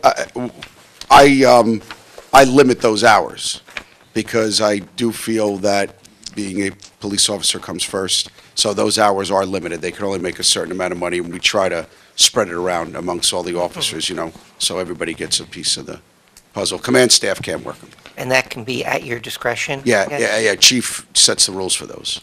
Okay. And I will say, deputy chief and chief are forbidden from working them. Really now? Yes, deputy chief, no. And as I recall, you use the older police cars. We absolutely, Mr. Chase, and that is one of my pet peeves. There better not be a new car on an outside job. I go crazy. And I can always tell by the light bar. I go crazy. I just wish we could figure out a way to keep the lights flashing without having to run the engine. Yeah, it's tough, but it drains it so much because they're so powerful. Yeah. Yeah. That's All terrible. older cars are used for those, though, sir. Yeah. Councilman Vasanella? Hi. So I don't know if this technically affects your budget, but you have the 2013 arrests for index crimes, and for those, I'm sorry, it's page 4. I mean, not 4, section 4. It's the review of the index crimes Pardon me, arrest. go ahead. And index crimes, for clarification, are major crimes like rape, robbery, assault, whatever. I don't know if you know or if you're allowed to say, how many of the 229 adults and 60 juveniles, do you know about how many of them were actually Franklin residents versus? Cannot comment, okay. But that includes all arrests? Yes. Whether it was somebody out of town, out of state? Yes. In town? And those are, the only question I had, well, it's not really a question, but you can, So it could ostensibly be somebody DWI out of town or Yeah, absolutely, driving, that happens all the arrested. time. It can even be something where, yeah, well, I was actually referring to, but I guess any arrest, I was just looking at the index crimes, which have the more serious ones, but I don't want to interrupt you, but any arrest that you have on record here, you can't say how many, where they came from, but the fact is, any of them could be, like Councilman Forsyth was saying, it could be someone from out of town, unfortunately, doing something wrong in Franklin. Getting back to the summonses, and I do applaud you, I'm sure there's people out there that may not be happy with the summonses, but if they received one, but I'm hoping, I assume the guys are pretty fair and reasonable in your distribution of summonses. And a lot of us council members, I know Councilman Kramer just mentioned, he gets a lot of calls, and I know I've relayed a lot of information to Manager Vornlocker in this issue. But I guess my question is this, do you see the increase in tickets having a positive effect? I'm not talking about revenue now, I'm talking about the lack of revenue, where next year, these people won't be speeding, or these infractions? I mean... No, because it's been, I think, and Bob will agree, being in traffic for years, people inherently do, things change. Now, the big thing's ticketing, click it or ticket, which is and the texting. Like, that was the prosecutor's big push, and we won it for the county. But, they pick certain days, and you send out enforcement details for people texting. Things change. Speeding is never going to change. People are always, it is what it is. We've all done it. People are always going to speed. And, we go out there, the main thing, It's not, people don't like to get summonses, but, the main thing is, like, we'll go out there on certain days, traffic, and we'll do school bus enforcement. Everybody makes mistakes, but you should know better than to be speeding and pass a school bus when the red lights are on. So it is what it is, we just try to go out there, and I don't think the point is giving the ticket. The point is sending the public a message and making it safer, a safer community, and getting the word out there. And we'll even put the board up sometimes. Radar will be run on this road. I mean, we'll let people know. We're being fair about it. No, but, so you're saying you see there probably even 2014 being a large amount Oh, you're in going the to same neighborhood. I've challenged him again this year, and so far, we're off to a good start. But ultimately, we would hope that some people are reducing their amount of Never going to learn that lesson. bad drugs. Okay. We try, but, Councilwoman Right. Sherman, then Councilman. I was trying to find where, I thought I saw the statistic, but you did say that crime was up. Did you say that? Did I hear that? Yeah, no, Yeah. I said arrests were up, and tickets were up, Okay. and calls for service were up. Okay, Calls so, for service. so But that could be anything. That could be 911 call, I see a suspicious car in front of my house, and it turns out to be nothing. so in general, or can we say crime is up, down, same, or how do we, I thought I saw a statistic somewhere, but I can't put my hands on it. Right here. Chris, where's the rest? Where's the chart for index crimes, where there's the multi-year one? Did you do it? No, the annuals. Let's see.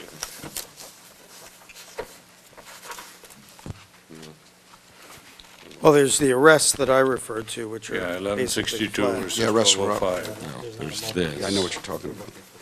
You know, I just asking in general, Last 10 Yeah, years. did it cut it off? Tab 4. Tab 4. Well, that's actual arrest, Yeah. but that's not the actual amount. all right, well, I didn't mean Just a to, number, we yeah, just put in the arrests. I'm just, the point I wanted to make, if indeed that was the statistic or the comment, is that the effect of the economy, what is the effect of the economy on the crime rate? The effect on the economy is huge, Yes. especially when it comes to petty theft and burglaries and stuff like that. The economy has a big impact on it. So one would expect in a bad Yeah, economy. absolutely. And that's proven by statistics Yep. beyond just Franklin, Yep. I'm assuming. All over. Actually, we got hit worse, the least. Central Jersey, New Jersey as a whole, was hit big with burglaries this year. They were way up, and the surrounding areas were hit. And we actually, due to preventive, we put out something called a FAST team, where we do preventive patrol on that.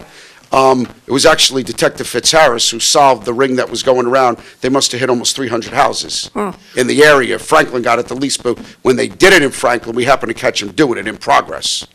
So when you get a bad economy, something like burglaries and petty thefts are always up. Right. And that's all across the country. Right. That's So it's got nothing to do with Franklin Nothing having to a do with crime Franklin at wave all. or any Yeah. problems of that nothing to nature, do no. with Franklin. Okay, and I do have one suggestion. If you want to double your tickets again, come to New Brunswick Road and get those trailers going up and down that road all the time. I know you have No. people out there, I just see them all the time. They just totally disregard it. We got to put out a blinking sign. But anyway, thank you for the good job you're You're doing. welcome, ma'am. Okay, Councilman Prasad? Yeah, just wanted to ask you your opinion on red light cameras. There's one at St. Peter's with New Brunswick, and Tom's River, the mayor It's did been away with disabled. them. Yeah. The one on Easton Avenue is no longer, that's one of the ones that the state of New Jersey Yeah. had issues with. Issues with them. So I'd like the chief give his opinion on red Yeah, light no, cameras. I I mean- gave mine a couple Yeah. times over the last several years. There's been a lot of issues with them all across the country.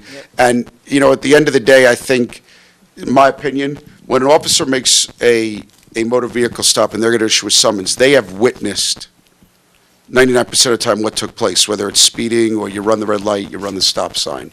And there also should be some discretion there, because you never know what the circumstance is. And And that's why the officers have the leeway to let somebody go. You may be rushing to the hospital, just as an example. You don't know what's going on, and I think with a red light camera, it's too cut and dry, and then there were problems with the distance and everything else. So I think the way it's done here in Franklin is the right way. Especially the one officers witness it.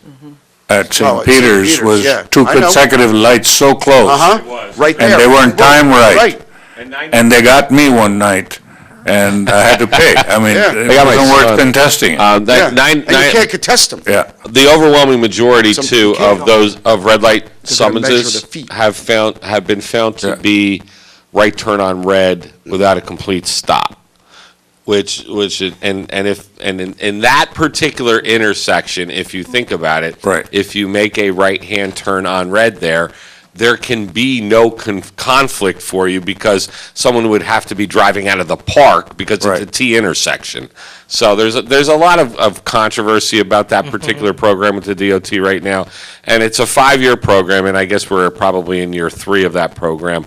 And I think that the state will be hard-pressed to continue that once the 5 years is up. There has not been a lot of support for it Yeah. at this point. Length of amber light. and all Length those of amber issues, light was the problem with that particular light Exactly. and many others in the state. And I will say, and I'll say this publicly, the point of sometimes pulling people over isn't to write a ticket, and I'll openly say it. We preach to our officers professionalism, and they are professional. And the officers should have the right to let someone go if they feel, and they do. Like Bob said, by law, they have that right, and our officers let a lot of people go. And sometimes it's better, you may have a new driver, you may have an elderly person that's been around for a long time, they have a clean driving record, a red light gets them, made a mistake. You know what? Look, I've been there. I've pulled over someone 70 years old. I mean, and here I am, a 20-year-old kid. Well, I used to be 20. But I mean, when they give you a reasonable explanation, really, I mean, the officers should have leeway. They really should. And that's part of it, I think policing in a Very community good. like this, as opposed to being on the highway. Perhaps you could provide for council a list of those reasonable explanations. Apparently, Councilman Prasad may need it more than others, but Education and training, item line 042. This is an unusual question for me, but it's lower. And I would doubt that you are not educating and training your staff, but if you could explain that. Yeah, because last contract, you only get, now you either get college tuition or you get paid. You don't Okay. get both. So that's not training the officer to No, be an that's officer. that's the contractual Okay. that was cut out last time. Tuition reimbursement. that's the words. Yeah, Yeah. and a lot of people are finished. Change it to. It is actually both, Councilman. It is tuition reimbursements, and it is also the training budget for the police department. The overwhelming part of that is tuition reimbursement, and that's why we could reduce it due to a contractual change. They are allowed to choose one, tuition reimbursement or educational stipend, so there's been an I remember impact. the discussions about that, but I Total didn't realize, I didn't realize it was in that line item. And even though it's a contractual item, it's not in the salary budget, it's in the OE budget, and that's where it's budgeted. Councilwoman Francois? So I have a question on your capital request. You're Yes, ma'am. asking for 7 additional fleet, and the Yes. 7.5 are SUVs. What's the purpose for the Because SUVs? the SUV isn't the big one like you think it is, like the big emergency services. It's the new Ford Explorer. It's called the Police Interceptor. Ford came out with it 2 years ago, but we couldn't get it to production year this year, so we have them in the back too. What it is when we ride a lot of two-officer cars, excuse me, Kristen. So we have a lot of two-officer cars, and the storage in the back, and then the officers could fit better. The new cars you see, Ford doesn't make the Crown Vic anymore. They make the Police Interceptor, and it's compact and small, like during day shift when platoon season, Officer Brody and Kazumchek have to drive like this because you have the computer and it's tight. They made the car a lot smaller. The SUVs are pursuit rated so you can pursue in them, and they hold a lot of gear in the back. So it's just more, overall, it's just more efficient.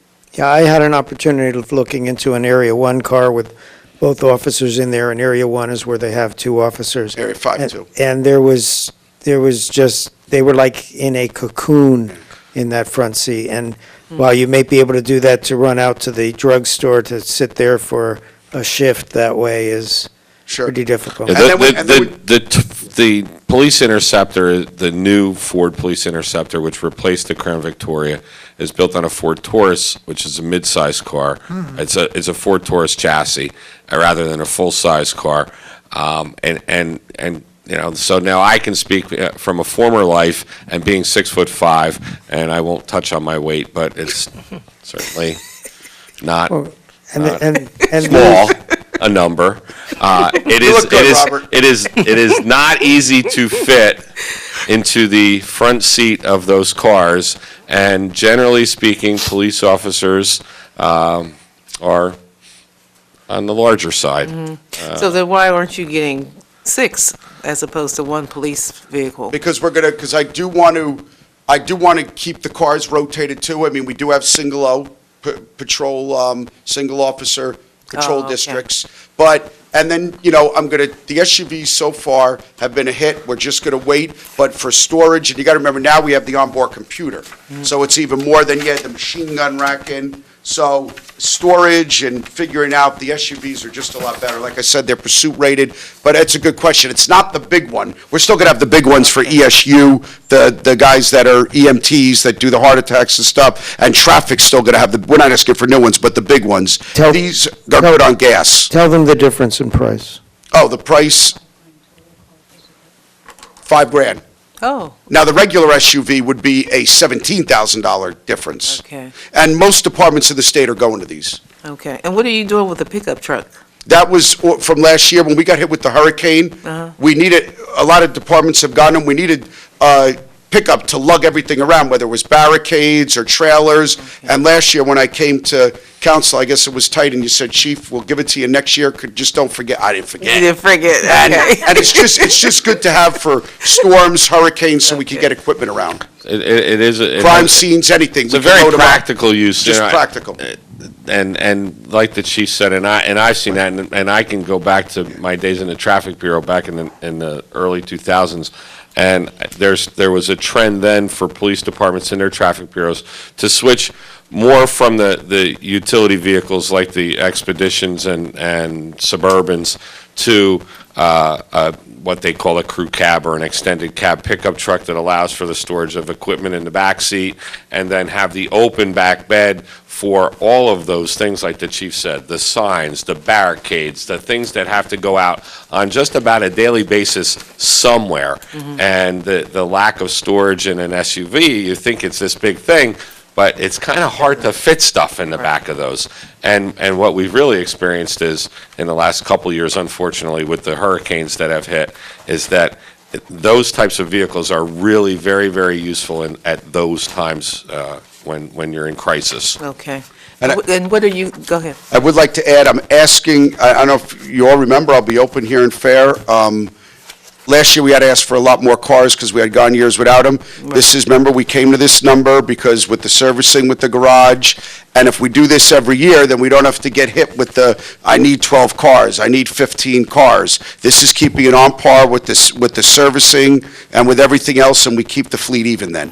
So I'm not asking for anything more. I'm going to what the number I sat down with Bob beforehand, on the number we had come up with. Right? I'm not asking for anything more. And council should know, Manager Vornlocker and I are trying to do an analysis, looking at maintenance and whatnot, and see what kind of numbers we can come out with, if there's an optimal number to replace. But this year, I agree with what the chief is asking for. The thought is that there has to be a line drawn somewhere where the cost of repair exceeds the cost of acquiring a new one.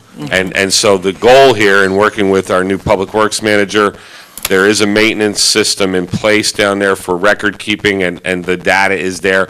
And what we're going to hopefully be able to do is come up with, kind of an algorithm here that allows us to look at this and say, all right, when this car reaches this point in mileage and this point in cost, let's remove it from the fleet and replace it. So we have a little more scientific way of doing this rather than just kind of the way we do it now, which is sort of fly by the seat of our pants. It is. We work with the mechanics, and we know that there are these cars that need to be replaced, but I can't say with certainty that it's 4 or 6 or 8 in any given year. And I'm going by the number we came up with. And as a matter of fact, the International Association of Chiefs of Police, when we had our conference in Philly, we spoke to Ford, and we said, all right, with the new SUVs, because they're such a hit, the Police Interceptor, you got to give us at least 4 to 5 years, don't change production, because when they went from the Crown Vic to the Interceptor, none of the parts are good anymore. I mean, a town like us, we store, none of the parts are good, everything's got to be new, and Ford agreed, because the SUV's been such a hit, they're going to do production for at least 5 years. Okay. So they're going to work with us. Well, I know you went a while without getting anything new. Yes. I remember that. So That's why. I'm not questioning. No, I know, and that's why. asking about That's the model itself. good question, but that's why I wanted to admit that. That's why we came with that number. I'm not asking for any more. That's exactly the number we came to last year. Okay. And then what is your Saffron Morpho Track Live Scan System? What is that? Let the lieutenant explain that. That, by the way, we don't have a choice. That's going to be mandated by the Attorney General, and the state. Into the mic, please. Pay for it. Oh. Sanford Morpho Track, it's called APHIS, it's a fingerprinting system. Our system that we have currently is over 10 years old. But there's a new federal regulation on Megan's Law, registrants, that are going to require a palm print. Our machine now does not enable us to do a palm print. It's old technology.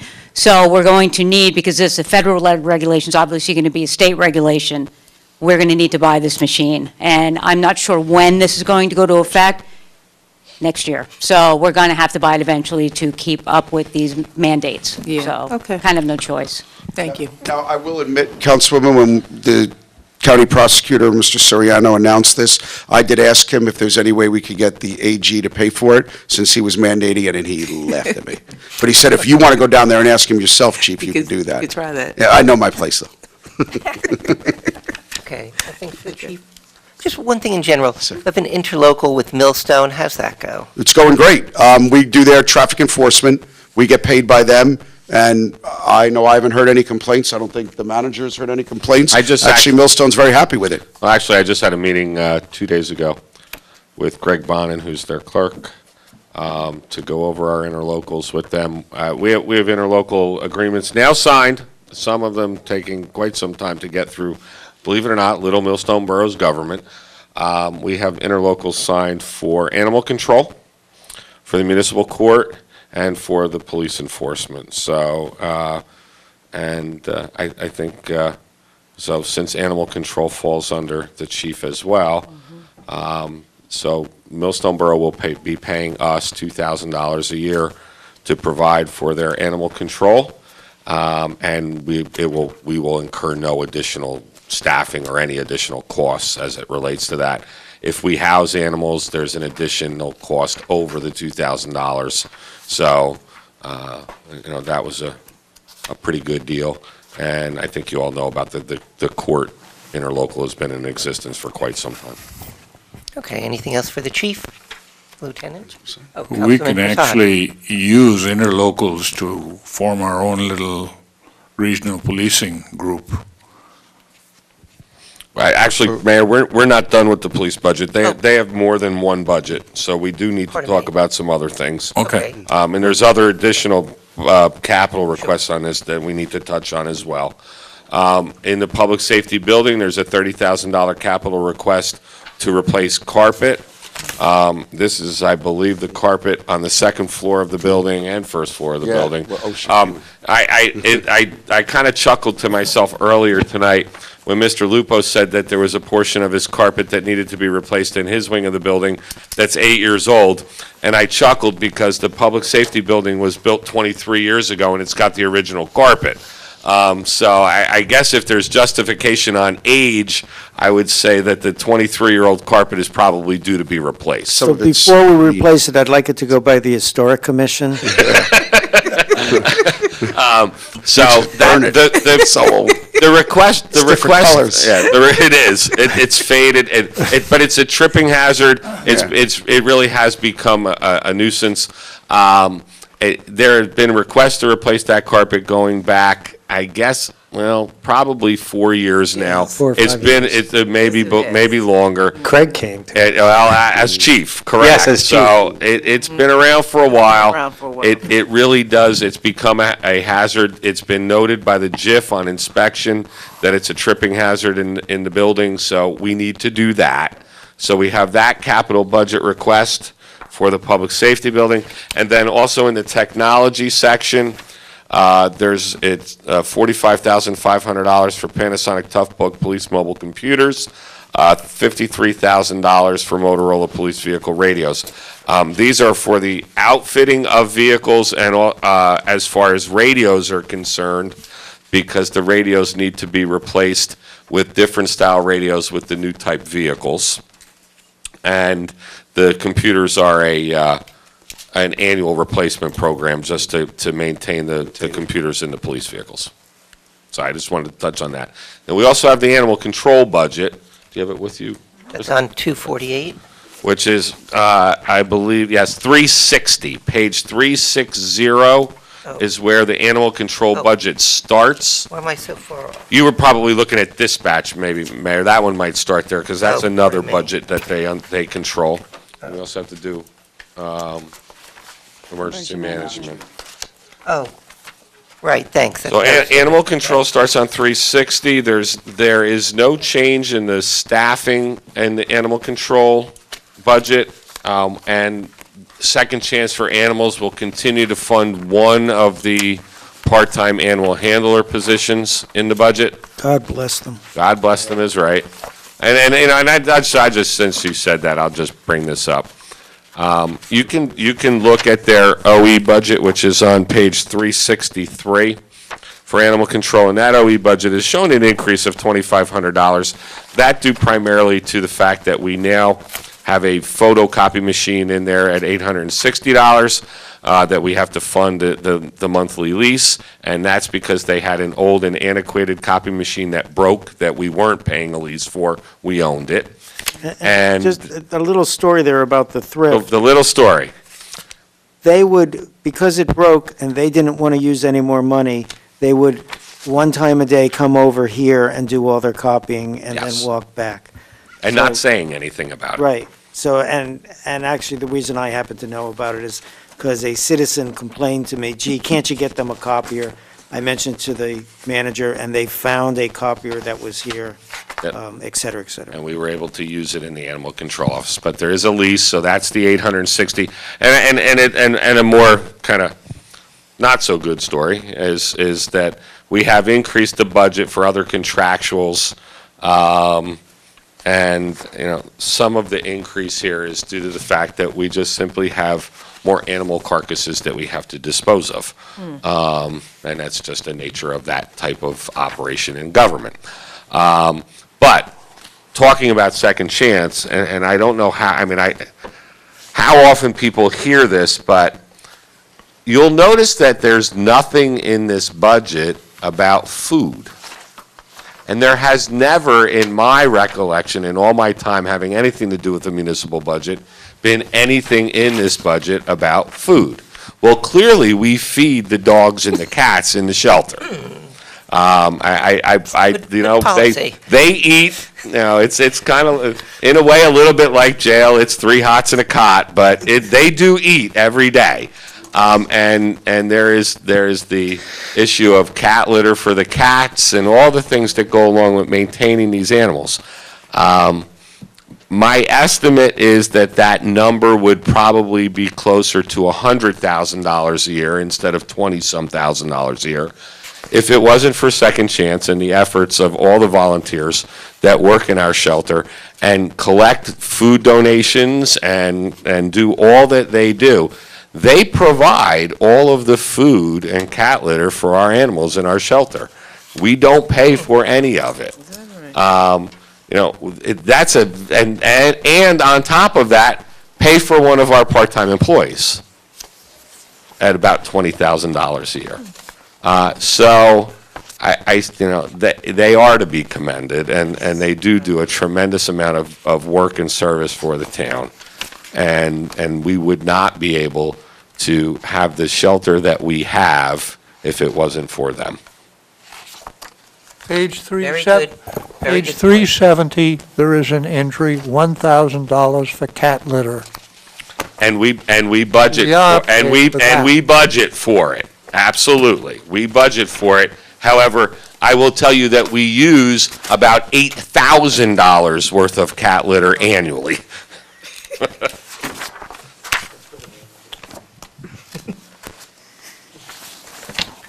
They have a really small number for cleaning supplies, $100. That's all they don't- It's all same type- donated. Everything's donated. Okay, it would have to be, yeah. Wow.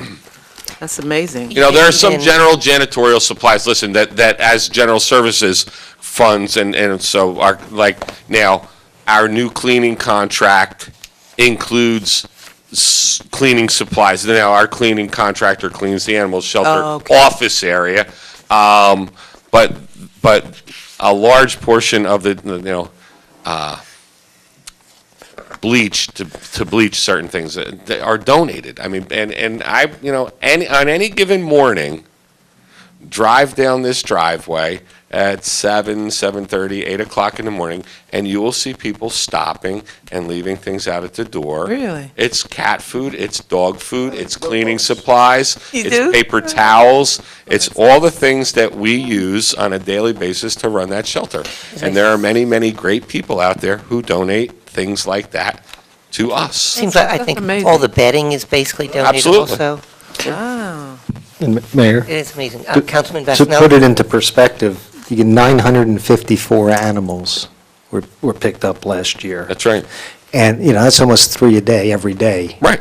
Of the year. Obviously, they don't come And equally distributed. some stay with us for a long time. Well, I was just going to say, you know, I won't go through the whole details here, but then they're go one direction or the other, but they're maintained, and Absolutely. people know what it's like to take care of one or two Yeah. dogs, cats, whatever Right now, animals you got. we have about 110, 115 animals in the shelter. I was just doing the math, and Yeah. they're all. What's in there right I was now? going to ask you, that must be about 100 I and met some with Katie on Monday. It's about 150 at any in the- given in the time. shelter right now. And then all the work involved in you know, well, the adoptions anyway.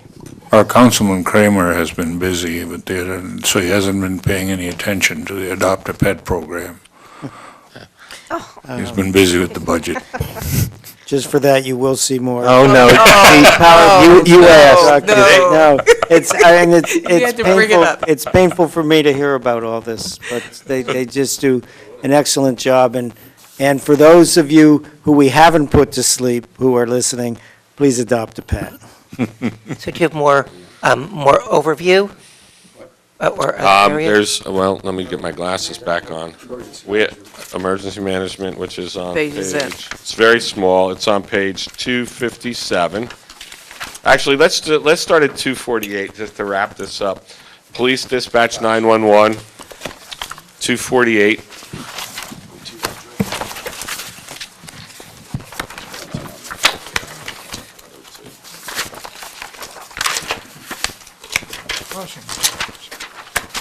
So 248, and actually the more important page, the dispatch budget itself for salary and wages hasn't changed from other than the contractual increases. No increase in staffing from 2013 to 2014.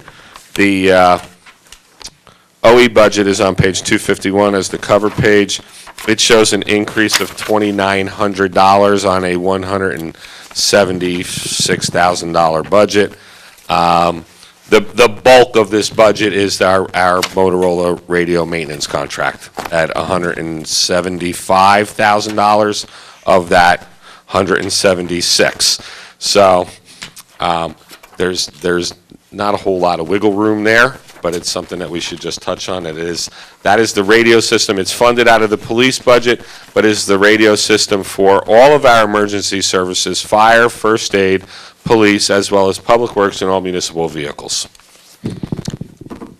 So perhaps just offline, someone can give me a tour of that facility. It's just one, The radio building out behind the police station? Right. It's just, because to me, as a layperson, I've got a TV that's runs for years. Obviously, this is a huge difference. It is, and I just- it would if be I neat just- for you to see that, and Yeah. I agree.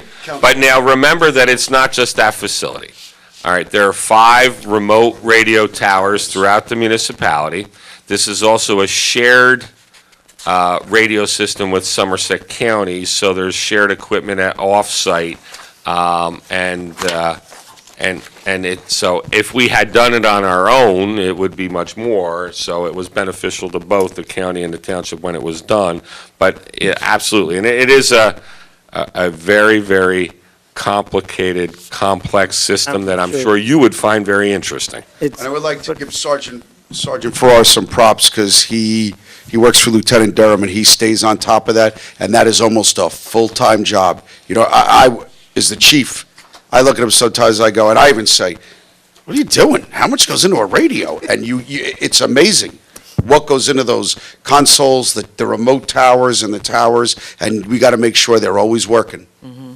And that's. And our system actually That's a works better than maintenance the contract. counties. That's not the electricity to run it. No, that is just a maintenance contract with Motorola. Okay. And that maintenance contract, just mind you, also covers all of the mobile and handheld radios in the system too, so. And do we put that out to bid, or no? These are Motorola It's a equipment? state contract, and it is with Motorola. Okay.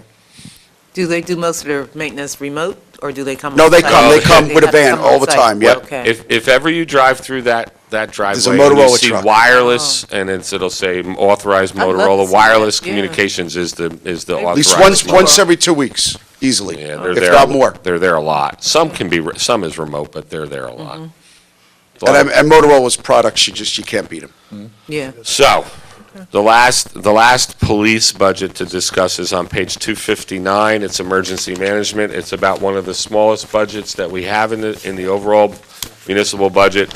It was budgeted at $1,000 last year. There was a request of the LEPC, the Local Emergency Planning Committee, to have the OEM budget increased by $500, so that's why it reflects, I'm sorry, it was at $1,750, and now it goes up $500 to $2,250. This is a relatively small budget to run what becomes a very, very important function when they're needed, and this is to just buy the general necessities to run the Emergency Operations Center of our Emergency Management Office, and nothing more. But just since the LEPC made the request for the additional $500, I wanted to make note of it here. Especially after Sandy and a few others. And Irene, exactly. Irene, yep. I think that it was obviously something fresh in the LEPC's mind as they met and talked about budget for this year. Okay, does that do it for overview? That does it for overview, Mayor. Okay, any more questions? I would just like to end by thanking council again for all your support. You're always good, very good with the police department, and I think, as you could see this year, they reciprocated. The product especially, I'm proud of them every year, but this year, overall, everything, the work output, and we've already started off the new year in the same way that they did, especially in downtime. I'm really proud of them.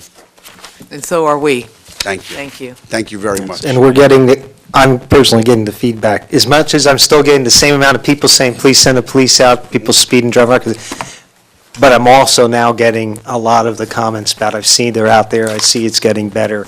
So, like you said before, the people breaking the law are going to probably be there for a while to come, and we'll keep forwarding that to you, or tell them to call you, but Anytime. that public has, at least my constituents have noticed the.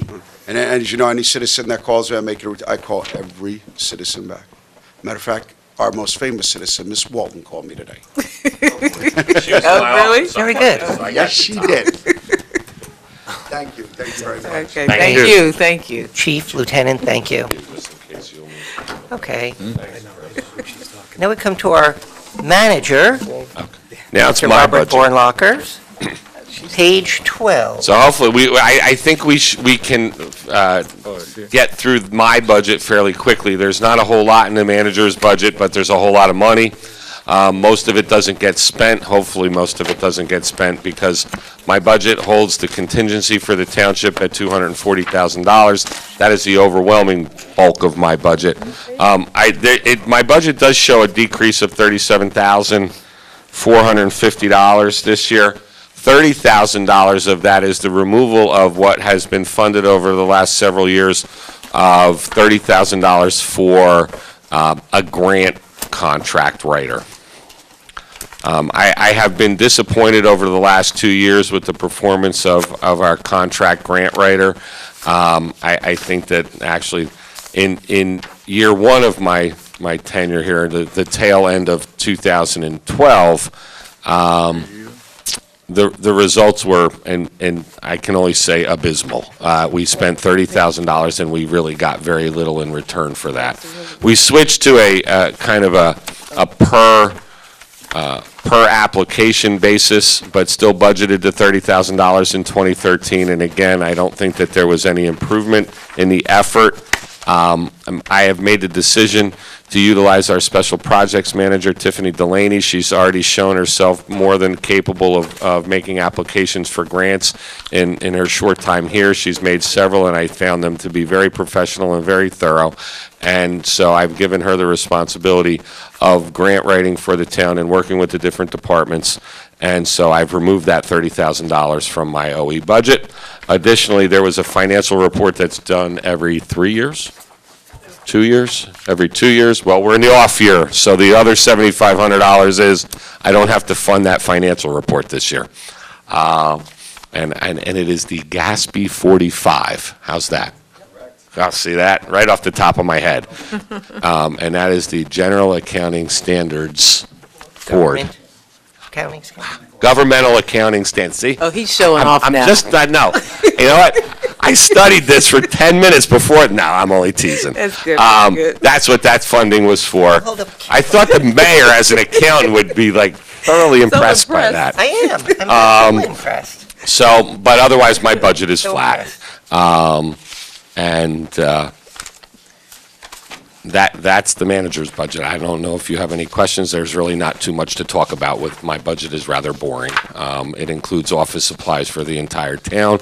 That was something that Ken Daly started several years ago, and I think it's a wonderful idea. It centralized the purchasing of office supplies, and I can tell you that based on my own experiences when I was on the other end of the purchasing part of that process, we have reduced the spending on office supplies dramatically. Yep. So it is absolutely will continue.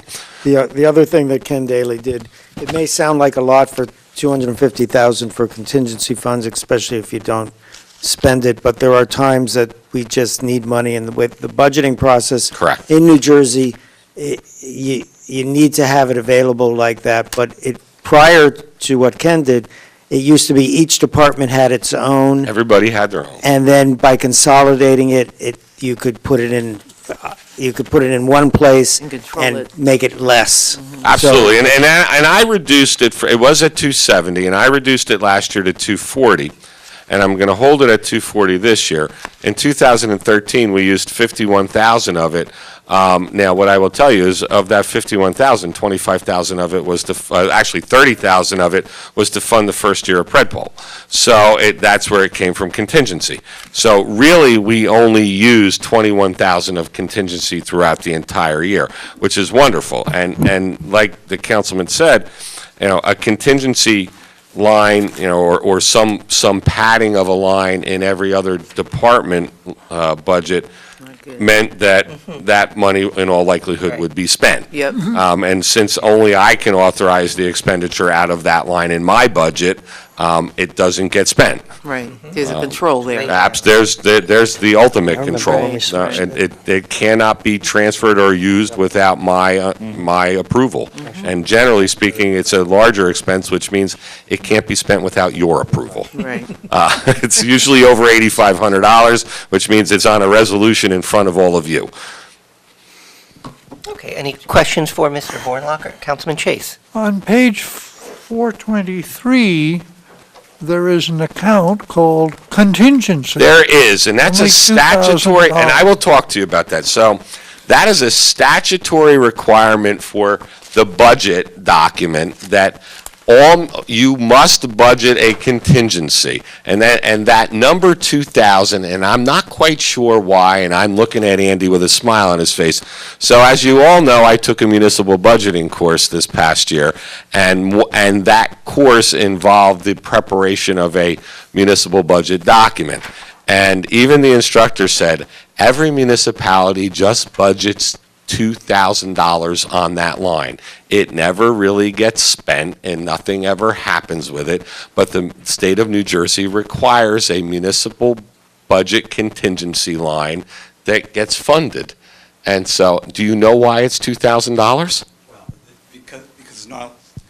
Because it's normally not ever used, so it's a nominal amount. But the idea is that the contingency is for something that was not budgeted for. Okay. It was probably set that It's way just one of those. 1901. It's one of those throwbacks to another time, I guess. So, Mayor, just- Legislature's bat and ball, and they get to make the rules. exactly. Quick question, Mayor. Oh. Oh, I'm just waiting. Go ahead. Oh, the discretionary fund, not the 2,000, the 240 or 260. Yes. the other. Now, that would be the type of, that fund would be used, or I guess I'm asking, would that have been the fund used, say, about 4 years ago, when we had that, 5 years ago, that major water main break on Amwell and Cedar Grove? No, because the water main break would be funded out of water. Water, okay, maybe that's a bad example, but, so although you only spent a small amount last year, there are certain emergency situations that we would It able could to? be used for that. I mean, but then there's I know not also the water emergency was separate appropriations. fund, but you know what I'm It's used for expenses not planned. Yeah. Pred poll was one of those. Special elections. Special elections, we used it to Right, no, a lot of to those things. offset the difference. It's also used at the end of the budget cycle to transfer money from that to lines in the budget that were underfunded or need to be covered. If we have an overtime budget that goes over, this is available funding in the budget that allows us to transfer from one line to another in that last 2-month period of the budget cycle. So that's its primary function. But you're right, it's there in an emergency. That's exactly Look at it as the manager's slush fund. Well, I guess that's one of the, I just told you how careful I was with I'm it. just joking, Bob, I'm just joking. my point is, there's a lot of things in a township, and that can be used in emergency situations. And that absolutely is true. It's Councilman. actually the mayor's I'm keeping a slush straight face when I say that. Okay, I'm going to return the rolls. Thank you. Okay, thank you. So that's the manager's Anything else budget. for the manager? Okay. Okay. Mr. we go to- Next is the finance department's budget. Kathleen And Kathy, Moody. I'm not even going to steal your budget. Kathy has one thing in her budget, Page 88. and it's the firm of Hodgelick and Morrison providing our financial services. That is the one OE line in the finance budget. And what is it this place does? Page 88? Yeah. Yeah, 88 and 89 and 89. Give her the mic so she can talk. The overview of the OE budget starts on page 91. And just to get back to you on the contingency budget, the definition of the contingency budget is something that could not be budgeted on any other budget line, something you would not have ever expected to have to pay for something as a government. If it's something that you could have reasonably paid for on another line and say the line just ran short, you can't use a contingency fund. This is something that it just would never have occurred to you to budget. That's the definition of what goes on that line. We're dealing with flying pigs. What did he say? See, this is why we need to be done with these meetings by 10 o'clock. And I'm trying my best to do that. I'm trying. So we have a finance administration budget of $327,050. Of that, $311,250. So roughly 99% of it is the professional consultant and specialized services, which provides all of our finance department staffing other than our CFO, and all of our finance functions other than those performed by our CFO, and our professional finance advice and consultation with Mr. Hodgelick. So, again, not to belabor things, but this shows a very minor increase, and there are some other things in the budget that Kathy budgets for. If you have questions about her other things other than Andy's contract, you can. Did Andy's fees increase? No. I'm looking at actual to the two You're versus request. No, the budget is exactly the same, even though the contract renews July 1st. Okay. The reason why the actual for last year was a little less is because some of it wound up being allocated to the water utility because there's accounting work related to that. Okay, thank you. Just to explain the slight increase, line 029, out of that line, we pay for the ADP payroll processing fees for them to process the payroll for. We process it, but they do the payroll agency, the tax forms and stuff like that. We also pay the SCIA admin fees, the leasing that we do through SCI, the Somerset County Improvement Authority. There are fees associated. They run about $7,000 a year. That's in that budget. We do save, what would also be there would be the agent fees for the banks that had previously been budgeted at $6,500, but it was waived by TD Bank for us. We talked to them last year and they waived it.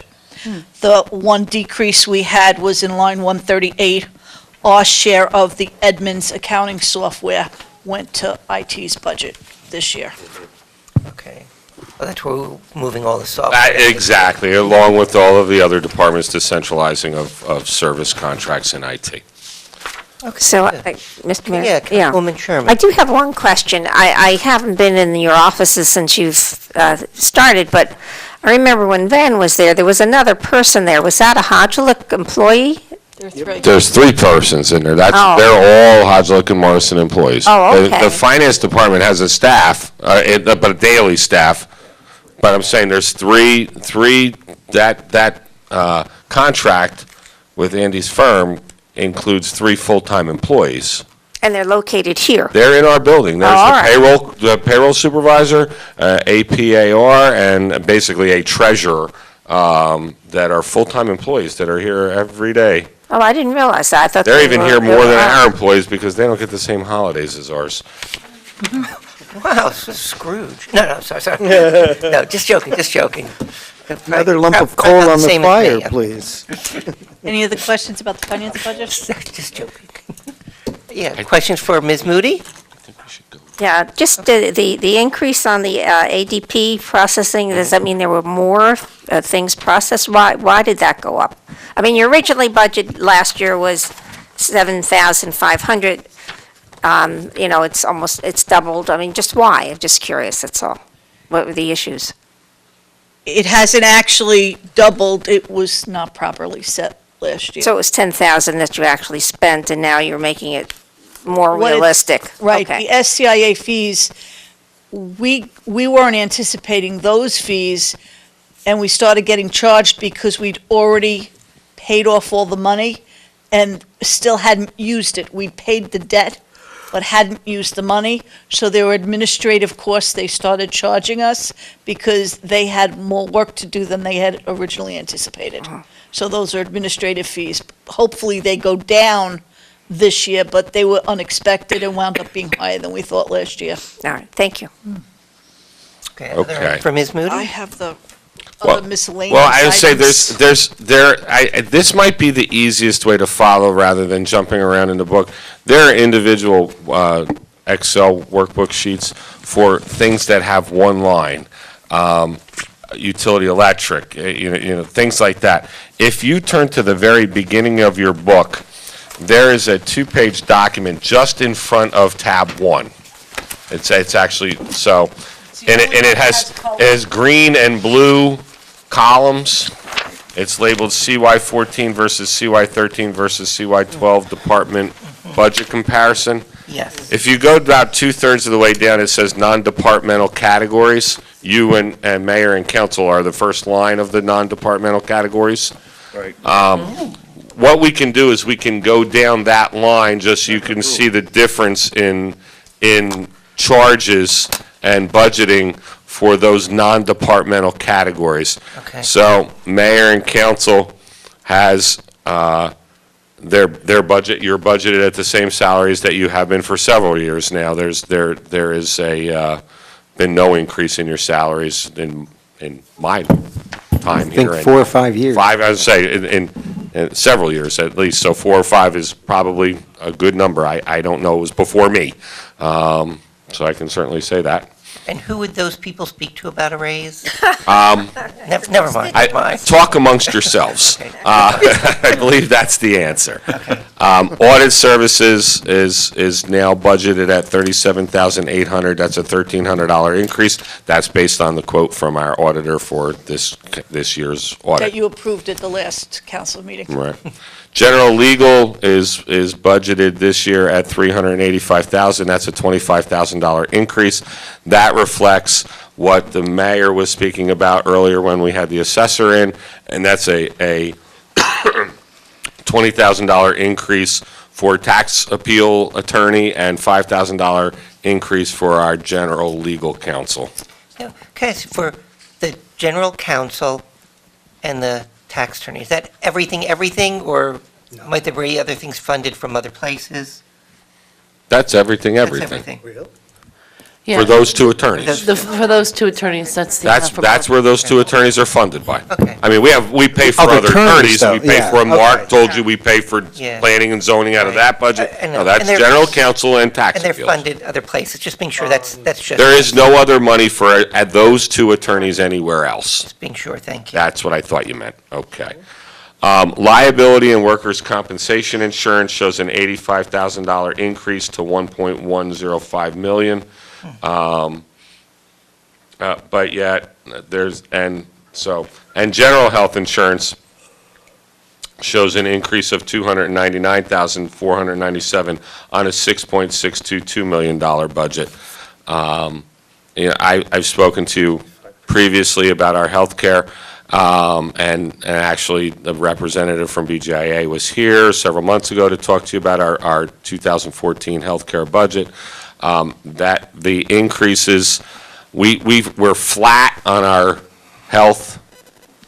We were flat on our dental, and we saw an increase of 8.5% on our prescription. So this was all in all a very good year for our health care. Yep. And so there's a relatively small percentage-wise increase in that line. 8, the volunteer fire companies is at $46,774. That's the same as what was budgeted previously, and that covers insurance. Yeah, the insurance, $30,000, and then $16,774, that's designated by the state. Right. First aid contribution is again at $60,000, which it has been at for the number of years now for aid to our volunteer first aid squads. Our municipal prosecutor is again flat at $56,000. But we're talking about adding a session. Will that, This is with the municipal prosecutor? No, are we talking about adding a session? Well, yes, we are talking about adding a session. There has been some discussion privately, and I will have it publicly now, that I don't know that there is any obligation to increase any of the funding. That's solely a council decision. very good. And so I don't think we have any obligation to increase salaries for any of those positions associated with that. That's a decision that when we have the final discussion here, as we then go to make any changes to the budget that council wishes to have made, we can certainly discuss that one along with judges and public defenders and all of those positions. If I may. Yes, sir. Slightly above, Aid volunteer fire. Yes. Is that a pass-through, or is money from our No, budget going that to is money from our budget. going to the fire? 16, yes, okay, yes, correct. 16,000 is a pass-through, $33,000 is funded by us. And that's basically the life insurance. We're self-insured. They get a small life insurance stipend when they pass. We provide a that's life what that insurance is. Okay, policy on all of our volunteer firefighters. Okay, it's the life insurance. Okay, Yep, got it's it. that small life insurance policy. Okay, thanks. Okay, now jumping down, sanitation, that is not only obviously taking away of the garbage from all of our buildings, but also our county recycling contract. And the leaf bags, but that's basically, And leaf most bags, of that is right. passed through also. And that's a minor portion of it. Yes. Shade Tree gets a $250 budget in the event that they need training for anything. They didn't need it last year. It just gets continued at $250 in their budget. The Condominium Act is what we use to pay our snow removal in those condominium associations where we're required to do that. That was budgeted at $150,000. We're bumping that up by $20,000 this year due to the fact that we anticipate a little bump in the cost based on our current winter conditions. Environmental Commission budgeted at $500, again budgeted at $500. Again, for training for our members of the Environmental Commission that is necessary. It was $340 spent last year. It's generally under 500, and I see Councilman Chase ready to add to that. Well, the last Environmental Commission meeting, there was some discussion of, we sponsor a rain barrel workshop that's really run by the Water Supply Authority. There was some discussion of wanting to buy rain barrels for the 2 community gardens. The manager has a contingency. We will find money for that, absolutely. We'll have to figure out how to tie them into roof leaders Right. in question. But it would be nice for them to have that kind of water, assuming it rains in the summer. Okay. Utilities, to include all utilities. Yes, sir. Yeah, I looked at the page there, and, we're budgeting utilities the same as last year. The budget was $900,000 more than we actually spent. Well, at the It time the budget was. was done, we didn't have all the bills in. And we haven't, and remember that we get bills after the first of the year for utilities that will have to be paid out of that budget. But also, our budget for utilities will increase this, I shouldn't say our budget, our spending on utilities will increase this year due primarily to the addition of a number of developments for street lighting that will cost us a significant amount of money more. We also have one very large development outstanding that we're in pre-litigation with, that we need to budget for in the event that we do have to pay for backlighting for that development. So we made a decision to keep the number the same, even though that we will probably wind up spending less than what was budgeted in 2013. I don't think we'll reach the $3 million mark in 2013 when all the bills are said and done, but there is a good likelihood that we will approach it in 2014, given the additions that we're going to take on, and that we have taken on recently. Sterling Point is now done. There are other developments that are very nearly complete. And then, like I said, we have the one large one, Canal Walk, that is still out there that has the potential to cost us a significant amount of money in electric for street lighting.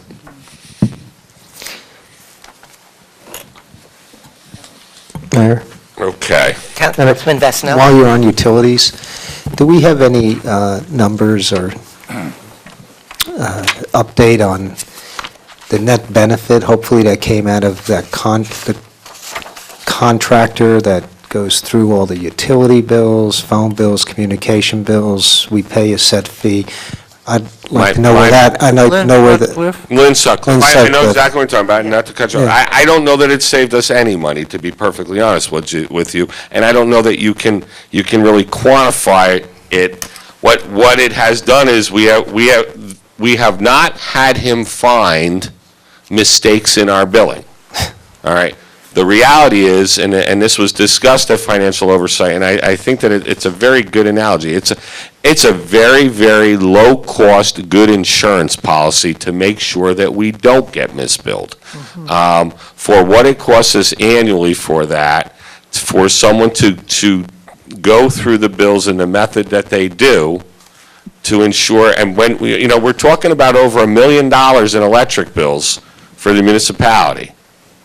Much more than $1 million in electric bills for the municipality annually. For someone to physically go through, we just got done saying that our finance department is staffed by 3 full-time contract employees through Mr. Hodgelick's firm and 1 full-time CFO.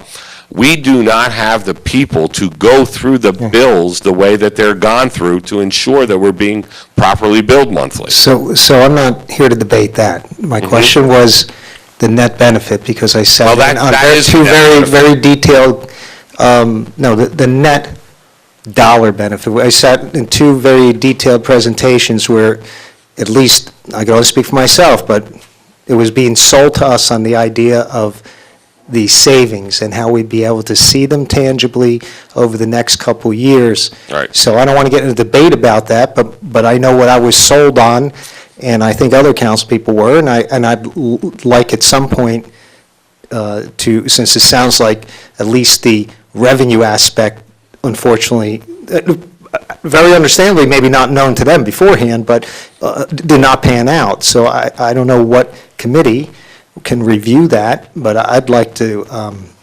that reviewed. Financial Oversight did review it, and it was our decision, and you have every right to question it. Right. But it was our decision that it was a worthwhile insurance policy. And that's what I'm trying to, that's exactly what I'm trying to say, Councilman.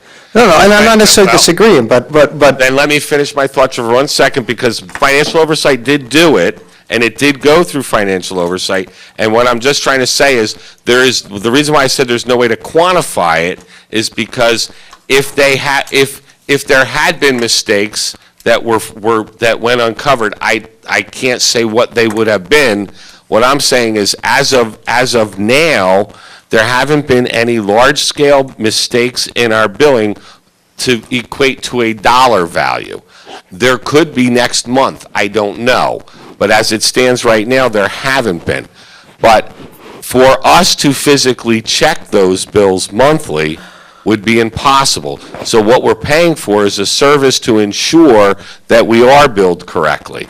That's all I'm saying. And as far as a dollar figure to attach to it, there is no dollar figure to attach to it. Well, when they did the presentation, there was a lot of grandiose estimates, and the other thing is, it was supposed to be a residual look back, too, that was supposed to net some revenue relatively in the short term, but whatever. I'm not here to say that it's not a good, well, you call insurance policy, checks and balances.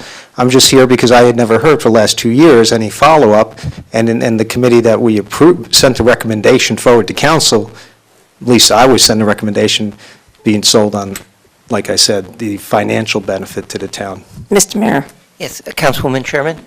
we on Public Works, who worked through this program and made the recommendation, have every right to call this vendor back in and make him aware that, we were not receiving what we thought we were. He can't guarantee that there are going to be savings. It happened to work out for us, it didn't work out. But I've worked on other projects where there were quite substantial savings, but we have every right to call him back and say, we just don't want to understand. And we can certainly do that. That's a Public Works decision, not financial oversight. No, I know. That's why I was questioning it. We can do that. It So doesn't maybe have to we be could just get it discussed here. forward. We can talk about it at Public Works. You're right, can That's- make that decision. Yeah.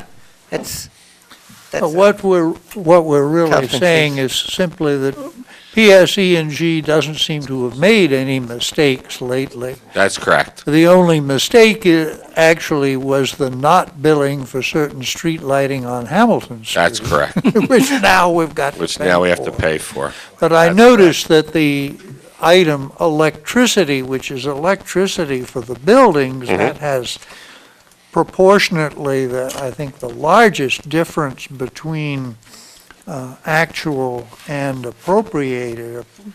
Maybe that was the sun shining on the solar cell. That could be. That could be. Yeah. Okay, so that's utilities. Next line is tax appeals refund. That was what we were discussing when the tax appeal, when the tax assessor was here doing his budget. That's funded with $500,000. That's the reserve. We can call it a trust, we can call it a reserve, it's a reserve account. And that's the amount from the OE budget to move to reserve to fund tax appeal settlements. Is there a way of knowing how much of that is actually spent in a given year? I can guarantee you that this year, all of it will be, and then some, probably. And perhaps what the balance is in there, so we know. You don't have to tell me now, but it's... Yeah, no, I mean, we can get to, I would say, I'm looking at Andy because Andy had all the revenue and reserve numbers for me. So yes, we can certainly get you the numbers.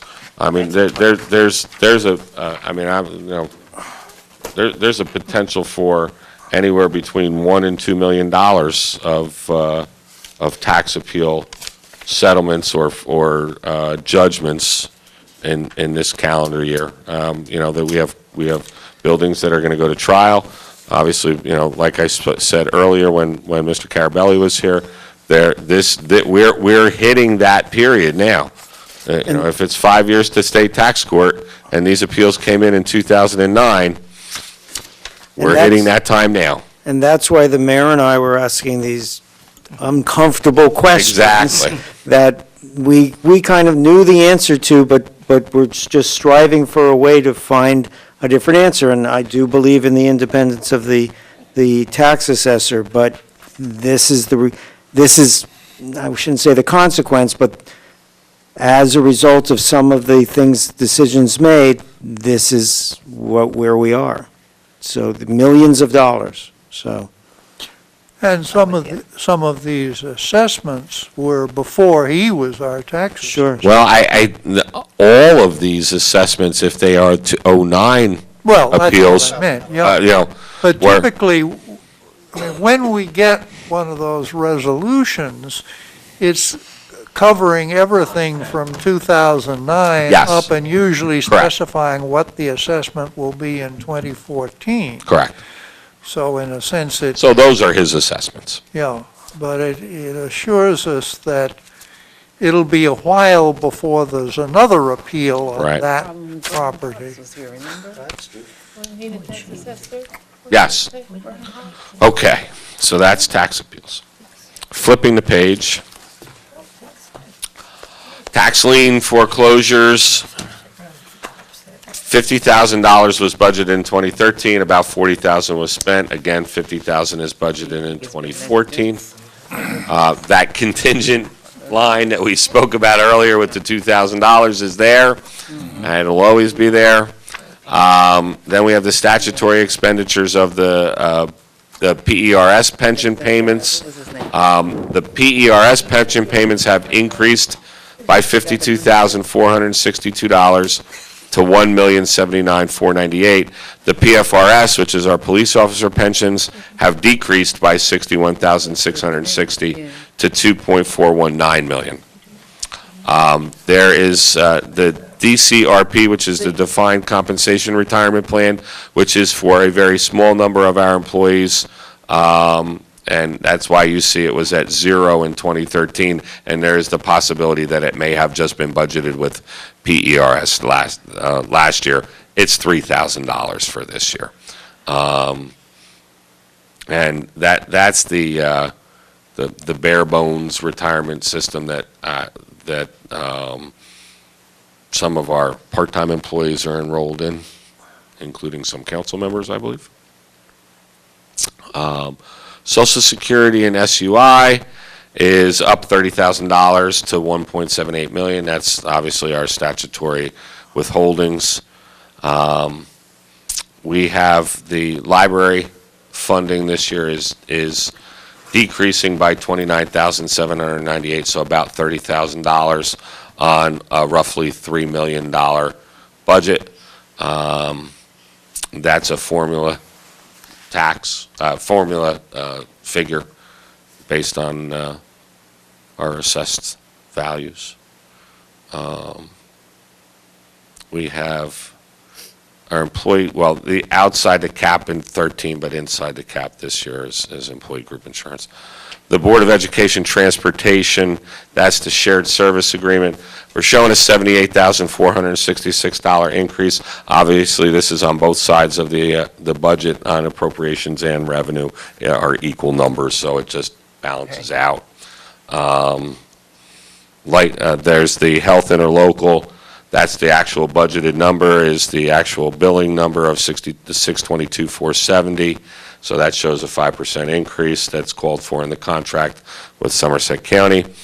And the $66,305. They gave us a 5% increase on that contract? That's our contract with them, called for a 5% increase. When does that expire? It's terrible. This year, end of this year. Okay. So what subcommittee is going to take that up and look at that? Which one? Which subcommittee does that fall under? Well, I This guess it would be financial reevaluating oversight our and county- advisory board of health. Reevaluating our county contract. I think that would be financial oversight and advisory board of health, or, I mean, admin could Well, look at it as too. long as But I somebody do takes a think we look need at to, I agree, we need to look and make that decision. It needs to be a discussion, and you know, I guess maybe at our next regular council meeting, we can make it a quick council discussion as to where this is going to go, because we need to begin to negotiate and discuss now. It's already March, it expires December 31st, and, you know, given that this could be a protracted discussion, we should probably just make this Or you don't want to do it in a subcommittee? No, what I'm saying is we should decide at a full council meeting who's going to subcommittee. vet it, exactly. Okay. Okay, yeah, put that on the next. Yeah, I mean, Okay. that should be a, 5-10 minute discussion, but Yeah, we should okay, just but- get a final decision and say, Yeah, I mean, it we're might gonna be assign two it. subcommittees, Okay, I don't that's know. fine. I'm fine. Yeah. However we do it, okay.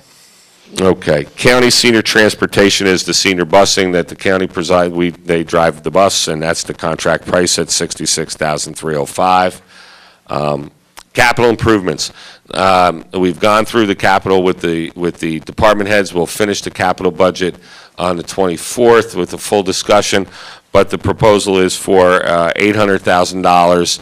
Ordinarily, we budget $250,000. That goes to the capital improvement fund to fund the 5% down pays on our bonding, plus it allows us to pay for small capital projects. I wouldn't say ordinarily, because that, When we budget $250,000 generally as a minimum. right, but I'm looking at over your shoulder, Mm-hmm. Mr. Hodges, literally over your shoulder. And I'm not looking back at them. So that fluctuates. It fluctuates. It was budgeted at $250,000 Well, last year. I believe it was budgeted. So, Mr. Bornlocker, if you will, so if we could hear from Mr. Hodges, am I right or am I wrong? That's, Microphone? Microphone? Mike, yeah. Normally, the down payment. Normally, the down payment, the 5% money is the $250,000, and then we've Right. been fluctuating between years with the cash capital, which is the Right. differential. Thank you. So we'll go into more detail when we go over the. We will. The only thing I draw to your attention is that this is a cash capital year, so therefore we have decided to put $800,000 on that line. That's why I want to talk about this capital program. Okay, Okay. 800. So that is, final capital improvements. Now we go to debt service. Obviously, we have to pay our debt service, both our principal and interest. We still have the outstanding Green Acres funding that was received several years ago, and SCIA lease payments. you can see that's a significant reduction. That's the Improvement Authority lease is reduced by $490,000 this year due to a number of the leases being paid off. The reserve for uncollected taxes is up $200,000 at $5 million. I think I described what the reserve for uncollected taxes was on Monday. I don't think that I have to do that again now.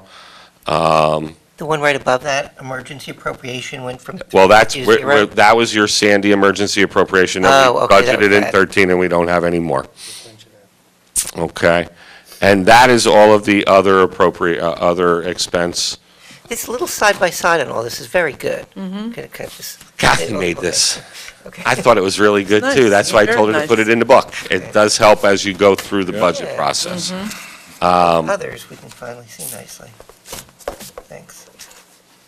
So, and we've been through all the salary budgets. The overall salary budget, just as a recap, shows at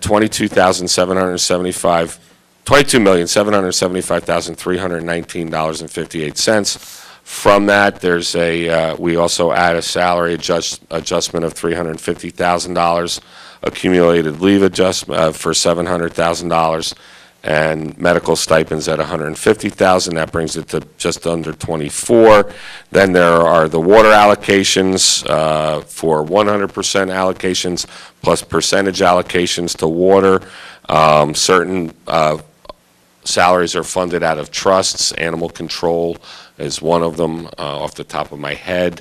If you look through the master salary, you can see at where salaries are allocated and at what percentage. And then there's also a COA allocation for Mr. Healy and for Kathy. A portion of theirs is funded out of COA fees.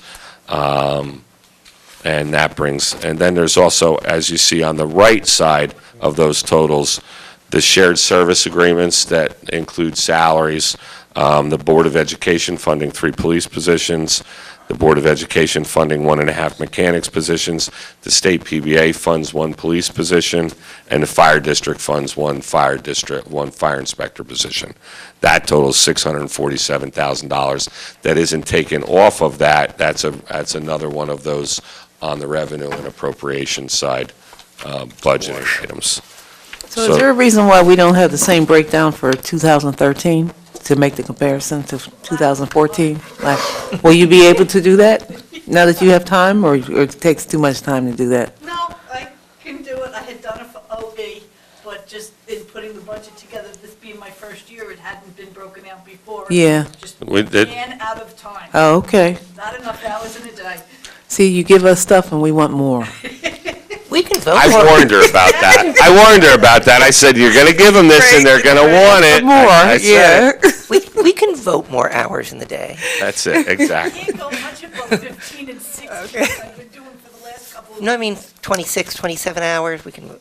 So that's the appropriation side of the budget. Even if you just provide a bottom line total from Sure. last year to this year, Mhm. what the difference is in the overall salaries. Sure. I'd like to see it, salaries, Mhm. wages. This is It should show about a 2% increase. It should, Well, It because that's where we did it. it should, but I'd like to see it. That's what I'm saying. Every one was it was increased by 2. Oh, So it was okay. multiplied by 1.02 to get the number. So it should all add up, and it should be about 2%. So the other part of this and the final part of this is revenues. We touched on it briefly in the beginning on Monday. There were some questions as I read the budget statement about increases in miscellaneous revenues. This is where I will turn to my friend behind me, because Andy generally gives some wonderful assistance in compiling the revenue numbers. So while I might sit with department heads and go over budgets, he handles the revenue part of this. So I'm going to ask Andy to come up here and kind of sit next to me here, and I'm going to hand him a microphone and let him talk about the sheet that is page 1 of 2, right under tab 1, which is Township of Franklin Current Fund Budget Revenues. Thank you, Mr. Vornlocker. Looking at the miscellaneous revenues, as Bob might have mentioned on Monday night, that we're increasing the amount of anticipated revenues in 14 as compared to 13, and primarily there's really 4 items that have accomplished that. We have 2 items that are what we can consider non-recurring, but actually one will probably again recur in 214. But the 2 amounts are, we collected about approximately $280,000 in 2013 for the sale of a liquor license, and we're bringing that in as a miscellaneous revenue in 14. In addition, another one-time revenue was we actually received additional $460,000 in the FEMA reimbursements for the Sandy expenditures. And we're bringing that in as a miscellaneous revenue. So that's about roughly $700,000 that are increasing the miscellaneous revenue budget in 2014.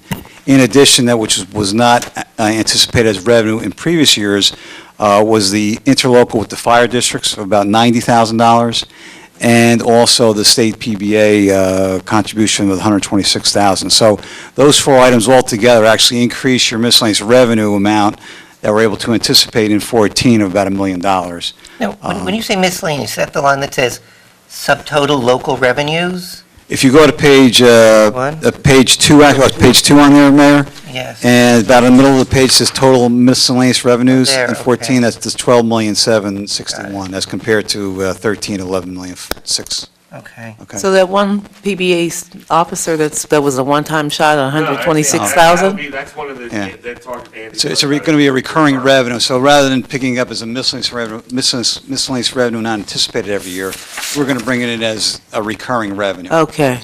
Well, that's a pass-through, though, isn't it? Basically. But Well, no, that actually isn't a We have pass-through. the expenditure on in the budget side, so we're bringing the revenue in. Right. Yeah. It's an offsetting revenue. It offsets a fully one salary on the Yeah. revenue, on Yeah, the. my terminology On the.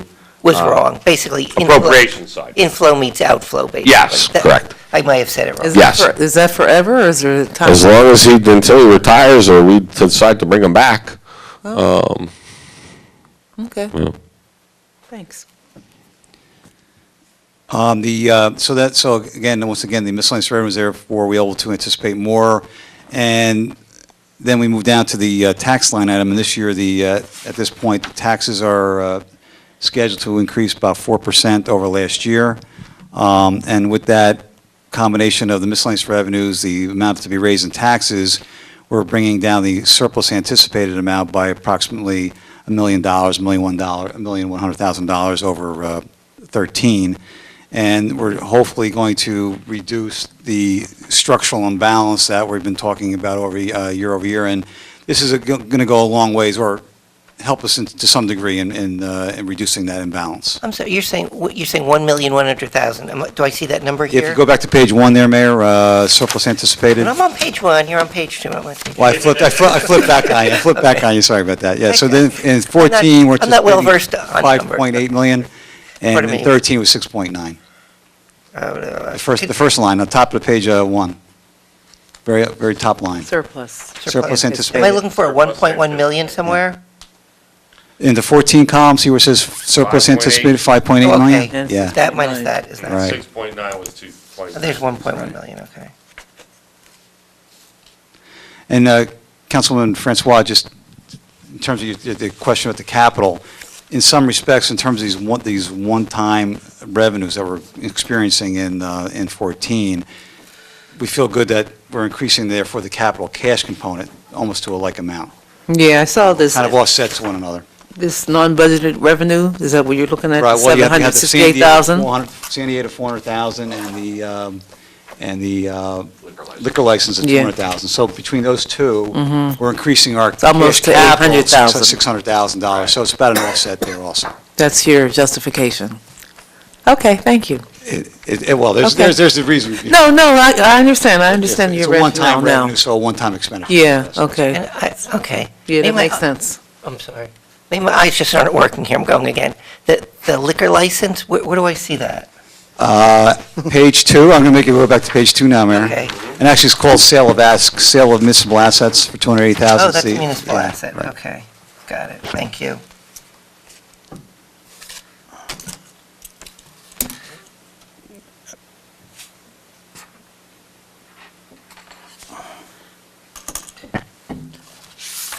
So this anticipates an increase in the levy of 4%. 4%. And the bottom line is that would do what to, what we kind of colloquially call the surplus, or the fund balance, or the bank account? I'm sorry again, I'm sorry. It would mean that we would use $1.1 million less of it to balance the budget this year. Does that mean my savings account would go down 1.1 million? Well, we used $6.9 million of our savings account to balance our budget last year, and this year we would use $5.8 million to balance our budget. Okay. So we would use less of our savings So we're this going year to than fill we did the last year. handbasket slightly more slowly. That's it. Except we fill the handbasket at the end of the year. At the end of the year, we fill it back up a We're not saying we're little using the bit. full 5.8, we do make a portion of that balance. back. Okay, so in the two pieces, I'm using 5.8 and I'm replenishing it with, We're hopefully maybe 4 million this year, sure. I'm looking Yeah. at, in my mind, I like to think about the net. Right. So I might be using Right, net, 1.8 of my savings account. correct, that's right. Okay, I know that's Yeah. not good terminology. No, you're. No, that's you're about on right, target, as you're on opposed to target. Yeah. using 2.8. Okay, okay.